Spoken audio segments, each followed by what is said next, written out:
सूचना प्रौद्योगिकी अधिनियम 2000 ये अधिनियम के क्या उद्देश्य थे, क्यों लाए गए ये अधिनियम? तो संयुक्त राष्ट्र की जो साधारण सभा थी उसके प्रस्ताव को लागू कराने के लिए कोई भी इलेक्ट्रॉनिक संचार के माध्यम से जो लेन-देन होते हैं, ई-कॉमर्स के माध्यम से जो लेन-देन हो रहे हैं उनको वैधानिक मान्यता प्रदान करने के लिए मतलब कि किसी भी अभिलेख को प्रमाणित करने की कानूनी आवश्यकता है, तो उसको अंकीय हस्ताक्षरों के माध्यम से भी प्रमाणित किया जा सके। सभी सरकारी विभागों में जो प्रलेख है उनकी ई-फाइलिंग की सुविधा हो, जो समंक है उनको इलेक्ट्रॉनिक रूप से संग्रहित किया जा सके, डेटा को इलेक्ट्रॉनिक रूप से संग्रहित किया जा सके। इलेक्ट्रॉनिक अभिलेखों के माध्यम से जनता को सरकारी सेवाएं प्रदान की जा सके। बैंकों और वित्तीय संस्थाओं के बीच में इलेक्ट्रॉनिक साधनों के माध्यम से कोषों को अंतरित किया जा सके। और जो बैंकों की लेखा पुस्तिकाएं उनको इलेक्ट्रॉनिक रूप में रखने को भी कानूनी मान्यता मिल सके। इन सब कार्य के लिए भारतीय दंड संहिता, भारतीय साक्ष्य अधिनियम, bankers books, evidence act, reserve bank of India act, इन सब में संशोधन किया जाना था। और कंप्यूटर से जो भी अपराध होते रहते हैं उनको भी रोकने के लिए तथा इंटरनेट के उपयोगकर्ताओं की निजता और एकांतता को संरक्षित करने के लिए भी एक अधिनियम की आवश्यकता थी। तो सूचना प्रौद्योगिकी अधिनियम 2000 इसको राष्ट्रपति की सम्मति जो मिली 9 जून 2000 को, और इसे 17 अक्टूबर 2000 से लागू किया गया। और इस अधिनियम में 2008 में एक मेजर संशोधन किए गए बहुत सारे, और इस संशोधन को जो है 27 अक्टूबर 2009 से प्रभावित किया गया। एक बार धाराओं का क्रम देख लेते हैं। तो अध्याय 1 में प्रारंभिक है, उसमें 2 धाराएं हैं, संक्षिप्त नाम और परिभाषा है। अध्याय 2 में अंकीय चिन्ह और इलेक्ट्रॉनिक चिन्ह की बात की हुई। तो धारा 3 तो पहले से ही थी, तो इलेक्ट्रॉनिक अभिलेख को जो अधिप्रमाणित करना था उसमें अंकीय चिन्ह के माध्यम से अधिप्रमाणित किया जाता। 3 का जोड़ी गई 2008 वाले अमेंडमेंट से, जो कि 2009 से लागू है। इसमें इलेक्ट्रॉनिक चिन्ह के माध्यम से अधिप्रमाणित किए जाने का एक और तरीका बता दिया गया। तो कौन से इलेक्ट्रॉनिक चिन्ह को जिसके माध्यम से और प्रमाणित किया जा सकेगा? तो इसमें इलेक्ट्रॉनिक चिन्ह में अंकीय चिन्ह भी आ जाते हैं, बल्कि ये वाइड डेफिनेशन है, बल्कि इलेक्ट्रॉनिक चिन्ह अंकीय चिन्ह को भी सम्मिलित करते हैं। अध्याय 3 में बताया गया इलेक्ट्रॉनिक नियम मतलब कि कौन-कौन सी चीज़ें हैं जिनको भी इलेक्ट्रॉनिक रूप से स्वीकार किया जा सकेगा। तो जो अभिलेख है उनकी विधि मान्यता, इलेक्ट्रॉनिक चिन्हों की विधि मान्यता 5 में, 6 में सरकार और उनके जो भी अधिकरण है उनमें इलेक्ट्रॉनिक अभिलेख और इलेक्ट्रॉनिक चिन्हों का प्रयोग किया जा सकेगा। 6 में है सेवा प्रदाता इलेक्ट्रॉनिक रूप से सेवाएं प्रदान कर सकेंगे। 7 में है इलेक्ट्रॉनिक अभिलेख का प्रतिधारण, मतलब कि जो भी लेखे पहले कागज फॉर्म में रखे जा सकते थे, सेव करके रखने होते थे किसी भी अवधि के लिए, तो उसको इलेक्ट्रॉनिक रूप में किया जा सकेगा। 7 का में है इलेक्ट्रॉनिक दस्तावेजों की संपरीक्षा कैसे की जाएगी। 8 में है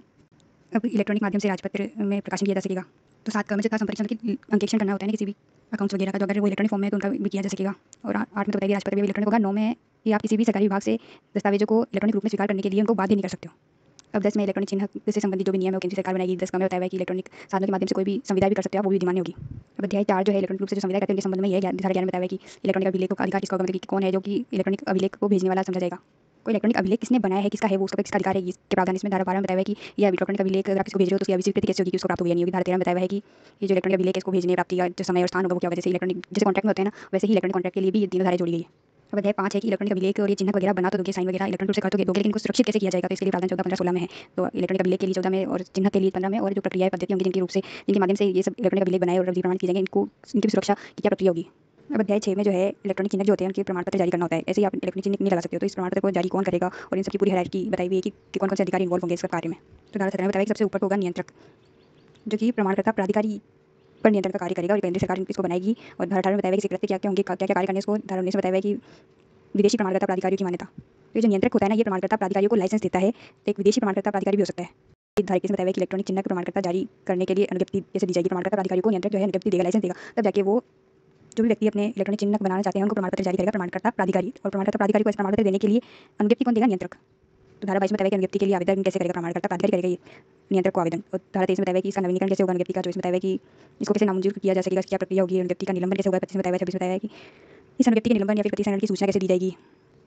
27 में प्रत्यक्ष प्रत्यायोजन की बात बताई हुई कि कौन कर सकता है, कैसे कर सकता है। 28 में बताया कि उल्लंघनों का अन्वेषण करने की शक्ति। ऐसी धारा 34 कुछ मिसलेनियस चीजें बताई हुई। अध्याय 7 आ गया। इसमें बताया कि जो प्रमाणकर्ता प्राधिकारी है कैसे इलेक्ट्रॉनिक चिन्ह को प्रमाण पत्र के लिए प्रमाण पत्र देगा, और जैसे इसका निलंबन प्रतिसंहरण की सूचना अगर निलंबित या प्रतिसंहरित हो जाता है तो कैसे दी जाएगी। अब ये प्रमाणकर्ता प्राधिकारी इलेक्ट्रॉनिक चिन्ह प्रमाण पत्र देगा किसको? उपयोगकर्ता को। तब अध्याय 8 में उपयोगकर्ताओं के कर्तव्य बताए हुए हैं कि वो जो इस चिन्ह का प्रयोग कैसे किया करेगा, उसके क्या क्या कर्तव्य है। अब अध्याय 9 में जो है शास्त्रीय प्रतिकरण और अधिनिर्णय की प्रक्रिया वगैरह बताई हुई है। तो ये किससे संबंधित अध्याय 9, जो कि इलेक्ट्रॉनिक चिन्ह है ना, उनसे संबंधित कोई भी गलतियां वगैरह हो जाती है तो उसको दंडित करने के लिए प्रावधान किए हुए अध्याय 9 में। अब अध्याय 10 में प्रावधान किया गया साइबर अपील अधिकरण का। तो ये जो अधिकरण है ये क्या करेगा, जो अभी अपन अध्याय 9 में पढ़े ना, न्याय निर्णय, वहाँ के जो न्याय निर्णय अधिकारी जो विचारण करेंगे उसके आदेशों से जो भी व्यक्ति है वो अपील कर सकेगा साइबर अपील अधिकरण में। और या फिर नियंत्रक के जो निर्णय है उससे भी अगर कोई व्यक्ति है तो भी यहाँ अपील कर सकता है। अब अध्याय 11 में जनरल अपराध बताए हुए, जो कि अभी जो उस टाइम आपराधिक कानून जो थे वो इलेक्ट्रॉनिक रूप से हो रहे अपराधों से डील नहीं कर पा रहे थे, इसीलिए इस अधिनियम में प्रावधान किए हुए हैं। और तो इसमें क्या क्या करना अपराध होगा ये बताया हुआ है पूरे अध्याय में। अब अध्याय 12 में कुछ मामलों में मध्यवर्तियों को दायित्व से मुक्ति दी हुई है। मध्यवर्ती कौन होते हैं? जो कि आप कोई भी सूचना भेज रहे हो, किसी और व्यक्ति को भेज रहे हो, लेकिन वो किसी माध्यम से भेज रहे हो, तो वो एक मध्यवर्ती है आपके बीच में, जो कि सूचना को आपसे लेकर किसी और व्यक्ति को भेज रहा है। तो उस सूचना की सुरक्षा रखना उस मध्यवर्ती का कर्तव्य है। तो कहाँ कहाँ एक मध्यवर्ती को दायी नहीं ठहराया जा सकता, ये बताया हुआ है अध्याय 12 में। अध्याय 12 कम बताया हुआ है कि जो इलेक्ट्रॉनिक रूप से साक्षी है उनके परीक्षण के लिए एक परीक्षा की अधिसूचना कर सकेगी केंद्रीय सरकार। तो दस्तावेजी साक्ष्यों में इलेक्ट्रॉनिक साक्ष्य को भी जोड़ना जरूरी था। तो उस इलेक्ट्रॉनिक साक्ष्य से भी कोई छेड़छाड़ नहीं हुई भी हो, वो ओरिजिनल हो, इसको भी परीक्षित करने के लिए परीक्षा की आवश्यकता होती है। और अध्याय 13 में कुछ प्रकरण बताए हुए हैं उपबंध, जैसे पुलिस अधिकारियों की शक्ति, अपराधों का दुष्प्रेरण प्रयत्न वगैरह किया जाएगा तो कैसे प्रावधान है, कंपनियां द्वारा अपराध किया जाए तो क्या होगा, घटनाएं को कौन दूर करेगा, नियम कौन बना सकेगा। तो अब आ जाते हैं बैरक के प्रोविजन पर। सूचना प्रौद्योगिकी अधिनियम 2000 अधिनियम संख्या 21 9 जून 2000 को इस राष्ट्रपति की सहमति मिली है। 17 अक्टूबर 2000 से लागू है ये। 2008 में एक में संशोधन किया गया, वो लागू हुआ अक्टूबर 27 2009 से। तो इसके उद्देश्य अपन एक बार पढ़ के आ चुके हैं ऊपर ही, फिर भी इलेक्ट्रॉनिक डाटा के आदान प्रदान से इलेक्ट्रॉनिक संसूचनाओं के माध्यम से जो भी लेनदेन हो रहे हैं, जिनको इलेक्ट्रॉनिक वाणिज्य कार्य के लिए उपबंध करना और संसूचनाओं और सूचनाओं को भंडारित करने के लिए जो कागज आधारित तरीके थे उनके अनुकल्पों का उपयोग कर सके, मतलब कि इलेक्ट्रॉनिक रूप से भी इनको उपयोग किया जा सके, इनके लिए उपबंध करना। सरकारी अभिकरणों में दस्तावेजों का इलेक्ट्रॉनिक रूप से फाइल किया जाना और भारतीय दंड संहिता साक्ष्य अधिनियम, बैंकर बही साक्ष्य अधिनियम 1893 और भारतीय रिजर्व बैंक अधिनियम 1934 को संशोधित करने और उससे संबंधित अनुषंगिक विषयों को उपबंध करने के लिए अधिनियम है। इसके साथ ही संयुक्त राष्ट्र महासभा में तारीख 30 जनवरी 1997 को एक संकल्प द्वारा अंतर्राष्ट्रीय व्यापार विधि से संबंधित संयुक्त राष्ट्र आयोग द्वारा अंगीकार की गई एक इलेक्ट्रॉनिक वाणिज्य संबंधित जो आदर्श विधि थी उसको अंगीकार करना भी उद्देश्य था। तो इस सभा में जो एक वाणिज्य संबंधित एक आदर्श विधि बनाई गई थी और इस सभा में जिन जिन लोगों देशों ने भाग लिया था उनको इस विधि के अनुसार एक विधि बनानी थी अपने देश के लिए। इस संकल्प में जो है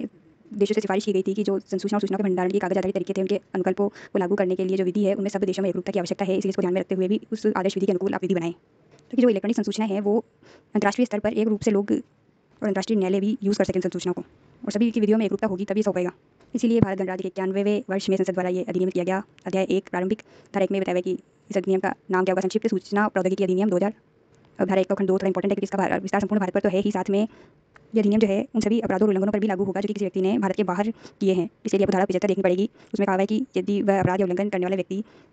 द्वारा जो कार्य आचरण किया जा रहा है उससे भारत में स्थित किसी कंप्यूटर या कंप्यूटर प्रणाली या फिर कंप्यूटर नेटवर्क का उपयोग किया गया है तो ये अधिनियम उस व्यक्ति पर भी लागू होगा, भले ही उस व्यक्ति की नागरिकता कुछ भी हो, लेकिन उसके किए गए कार्य से जो है भारत के किसी कंप्यूटर पर प्रभाव पड़ रहा है। ऐसे ही प्रावधान आईपीसी की धारा 4 की धारा 3 में भी जोड़ा गया था कि भारत के कंप्यूटर स्रोत को लक्ष्य करके अगर भारत के बाहर भी कोई व्यक्ति कोई अपराध कर रहा है तो उसको भी आईपीसी लागू होगी। और धारा 75 में ये प्रावधान किया हुआ है कि ये जो प्रौद्योगिकी अधिनियम है उस पर लगेगा। अब 3 में बताया है कि केंद्रीय सरकार जो अधिसूचना द्वारा इसके जो प्रवर्तन की तिथि निर्धारित करेगी, लेकिन इसके जो भिन्न भिन्न उपबंध हैं उनके लिए भिन्न भिन्न तारीखों की भी नियत की जा सकेगी। अब एक खंड 4 में बताया है कि इस अधिनियम के जो प्रावधान है वो पहली अनुसूची में जो निर्दिष्ट दस्तावेज और संविधान उनको लागू नहीं होंगे। तो पहली अनुसूची में कौन कौन से संविधान बताए हुए हैं, तो चेक को छोड़कर, पहला चेक को छोड़कर अन्य किसी प्रकार का विनिमय साध्य विलेख प्रक्रामक विलेख है जो उस पर लागू नहीं होता, चेक पर लागू होता है ये, लेकिन उसके अलावा कोई भी तो उस पर नहीं लागू होगा। दूसरा है मुक्तारनामे पर, तीसरा है प्रन्यास विलेख ट्रस्ट डीड न्यास जो विलेख होता है उस पर लागू नहीं होता। चौथा है वसीयतनामा जो होता है उस पर लागू नहीं होगी, या फिर वसीयती जो भी प्रलेख होते हैं जो चाहे किसी भी अन्य नाम से जाने जाते हो उस पर लागू नहीं होगा। पांचवा है कोई अचल संपत्ति या उसमें किसी भी हित के विक्रय का जो संविदा होगी उस पर लागू नहीं होगा। छठा है अन्य कोई भी विलेख या प्रलेख जो कि या लेनदेन जो राजकीय गजट में अधिसूचित कर दिया जाए। तो 2004 में बताया केंद्र सरकार जो है अधिसूचना में जो है पहली अनुसूची की जो प्रविष्टि है उसको जोड़कर डाटा संशोधन कर सकती है। अब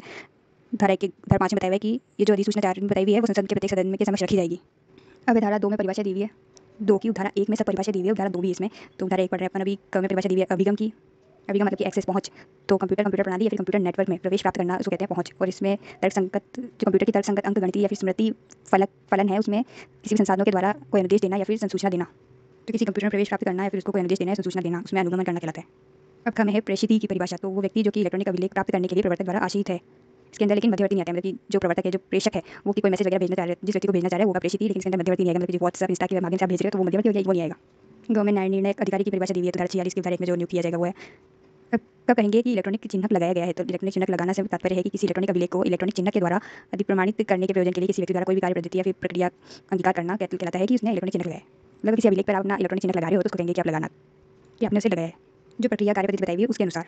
तो ये ध्यान देने योग्य बात है कि इलेक्ट्रॉनिक चिन्हक में जो है अंकीय चिन्हक भी आता है, पहले तो इसमें अंकीय चिन्हक ही था, लेकिन अब इलेक्ट्रॉनिक चिन्हक अन्य तरीकों से भी प्रमाण किया जा सकता है, इसलिए इलेक्ट्रॉनिक चिन्हक यूज़ किया हुआ है बढ़िया। तो जो परिभाषा है 2009 में डाली गई थी, 2008 का जो अमेंडमेंट था ना 2009 से प्रभावित हुआ उसके द्वारा ये डाली गई है। अब है घर का अपील अधिकरण, तो इसमें धारा 48 की धारा 1 में जो निर्दिष्ट अपील अधिकरण है वो अभिप्रेत है,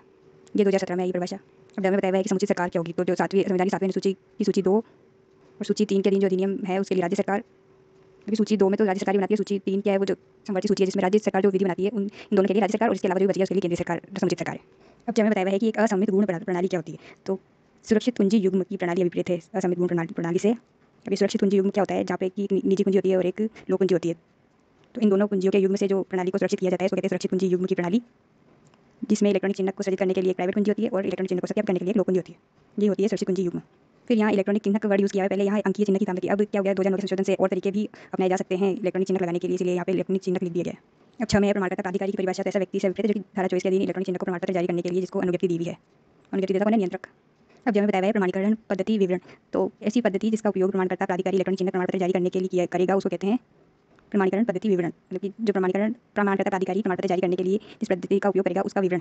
अब है जग, इसमें भी संशोधन किया गया 2009 में, क्योंकि अब क्या है जो सेलफोन आईफोन भाई क्या आने लग गया, तो एक संचार युक्ति क्या होती है, तो कोई सेलफोन या फिर व्यक्तिक अंकीय सहायता या दोनों का संयोजन। तो व्यक्तिक अंकीय सहायता क्या होता है, सेलफोन से भी पहले जो थी ना युक्ति जो कि ना डेटा सेव करने के लिए, कैलकुलेशन करने के लिए, टाइम वगैरह देखने के लिए, कैलेंडर वगैरह होता था उसके अंदर। सेल फोन जैसे होता था, लेकिन जो सेल फोन का जो पुराना वर्जन है वो समझ लो। तो इन दोनों का संयोजन या फिर कोई अन्य युक्ति जो डेवलप हो गई, आईपैड वगैरह सब हो गया, तो जिसका उपयोग किया जाता है पाठ, वीडियो, ऑडियो या आकृति संसूचित करने, भेजने, पारित करने में किया जाता है। तो जनरली किसी भी माध्यम से किसी संचार को, किसी सूचना को भेजना या संसूचित करने की जो युक्ति होती है उसको संचार युक्ति कहते हैं। अब जब हमें कंप्यूटर की परिभाषा दी गई है और इलेक्ट्रॉनिक, चुंबकीय, प्रकाशीय या फिर अन्य द्रुत डाटा संसाधन युक्ति या प्रणाली कंप्यूटर है। ये क्या करता है? तार्किक, अंकगणितीय तथा स्मृति क्रियाओं को निष्पादित या संपन्न करता है। और कंप्यूटर में वे सभी निवेश, उत्पाद, प्रक्रमण, भंडारण, कंप्यूटर सॉफ्टवेयर या संचार सुविधाएं भी है जो किसी कंप्यूटर प्रणाली, कंप्यूटर नेटवर्क में कंप्यूटर से संयोजित या फिर संबंधित होती है। तो कोई भी इनपुट, आउटपुट, तो इनपुट वगैरह माउस, कीबोर्ड से अपन इनपुट डालते हैं, आउटपुट के साथ प्रिंटर वगैरह से अपन आउटपुट निकालते हैं कंप्यूटर में से। तो ये सब चीज़ें भी कंप्यूटर प्रणाली से जुड़ी होती है, इसलिए कंप्यूटर का भाग ही है। और संग्रहण करने के लिए एसडी कार्ड, सीडी, कैसेट वगैरह यूज़ करते पहले। और कंप्यूटर सॉफ्टवेयर भी कंप्यूटर का भाग है। और कोई भी संचार सुविधाएं जो कि कंप्यूटर से जुड़ी भी हो, जैसे कि आप कोई मोबाइल, आईपैड से संपर्क कर रखा है अपने कंप्यूटर से किसी से, या फिर जो एटीएम होता है वो भी कंप्यूटर से जुड़ा होता है। तो झ में कंप्यूटर की अणा में है कंप्यूटर नेटवर्क की परिभाषा। तो कंप्यूटर नेटवर्क क्या होता है? पहला तो किसी उपग्रह, सूक्ष्म तरंग, भौमिक लाइन, तार, बेतार या फिर अन्य संचार मीडिया के उपयोग से, और दूसरा है कि दो या अधिक अंतर संबंध कंप्यूटर या फिर संचार युक्ति से मिलकर बने टर्मिनलों या फिर कॉम्प्लेक्स, चाहे अंतर संबंध निरंतर रखा जाता हो या नहीं, इन दोनों के माध्यम से एक या अधिक कंप्यूटरों या फिर कंप्यूटर प्रणाली या फिर संचार युक्तियों का अंतर संबंध नेटवर्क कहलाता है। इसको ऐसे समझो पहले वाले से, तो जैसे कि किसी टावर वगैरह से आपने अपने कंप्यूटर में नेटवर्क ले रखा है, फिर दूसरे में किसी कंप्यूटर से आपने नेट ले रखा है उसका नेटवर्क। तो किसी भी माध्यम से जहाँ आपस में कंप्यूटर एक दूसरे से अंतर संबंध बनाए हुए रहते हैं तो उसको कंप्यूटर नेटवर्क कहते हैं। अब टर्म में बताया है कि कंप्यूटर साधन क्या होते हैं। तो कंप्यूटर तो खुद कंप्यूटर की कोई प्रणाली, उसका नेटवर्क, उसका डाटा, कंप्यूटर डाटा संचय या सॉफ्टवेयर विपरीत है। अब टर्म में बताया कि कंप्यूटर प्रणाली क्या होती है। तो टर्म में कंप्यूटर प्रणाली वर्ड भी यूज़ किया है, तो वो होती क्या है? तो निवेश या और निर्गम सहायक युक्तियों सहित। निवेश मतलब इस माध्यम से आप किसी कंप्यूटर में कोई भी डेटा डाल रहे हो, जैसे कि क्या कीबोर्ड, माउस, ई पेन वगैरह से आप निवेश करते हो, या फिर किसी मोबाइल वगैरह से भी कंप्यूटर में डेटा डालते हो। और निर्गम क्या होता है कि जो कंप्यूटर में डेटा डाला उसको निकालने का जो माध्यम होता है, जैसे प्रिंटर।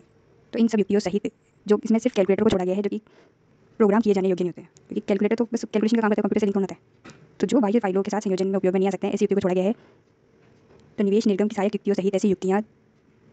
जिसमें कंप्यूटर प्रोग्राम, इलेक्ट्रॉनिक अनुदेश, निवेश डाटा और निर्गम डाटा भरे गए हैं, जो तर्क, अंकगणितीय, डाटा भंडारण या फिर पुनः प्राप्ति, संचार, नियंत्रण और अन्य कृत्य करती हैं। तो कोई भी ऐसी युक्ति जिसके जरिए आप कंप्यूटर में कोई डेटा डाल सकते हो, डेटा निकाल सकते हो, वो कंप्यूटर प्रणाली है। अब ढ में बताया नियंत्रक कौन है? तो धारा 17 की धारा 1 में जो नियुक्त किया जाएगा वो नियंत्रक है। अब जब ढ थी वो 2017 द्वारा हटा दी गई, परिभाषा अब ढ का है। तो साइबर कैफे क्या होता है? ऐसी सुविधा अभिप्रेत है जहाँ पे किसी व्यक्ति द्वारा जनता को कारोबार के साधारण अनुक्रम में इंटरनेट तक पहुंच प्रस्तापित की जाती है। ये परिभाषा 2017 में जुड़ी थी। अब ढ ख में बताया साइबर सुरक्षा क्या होती है? तो किसी भी सूचना, उपस्कर, युक्ति, कंप्यूटर संसाधन, संचार युक्ति या फिर अन्य भंडारित सूचना को किसी भी अपराधिकृत पहुंच, उपयोग, प्रकटन, विच्छिन्न, रूपांतरण या फिर नाश से संरक्षित करना साइबर सुरक्षा कहलाता है। अब है ना, इसमें है डाटा की परिभाषा। तो कोई भी सूचना, जानकारी, तथ्य, संकलन या फिर अनुदेश का निरूपण अभिप्रेत है, जिन्हें की निश्चित रीति से तैयार किया गया है, जो किसी कंप्यूटर प्रणाली या फिर नेटवर्क में संसाधित किए जाने के लिए आशित है, या फिर इसे संसाधित की जा रही है या फिर किया गया है संसाधित उसको, और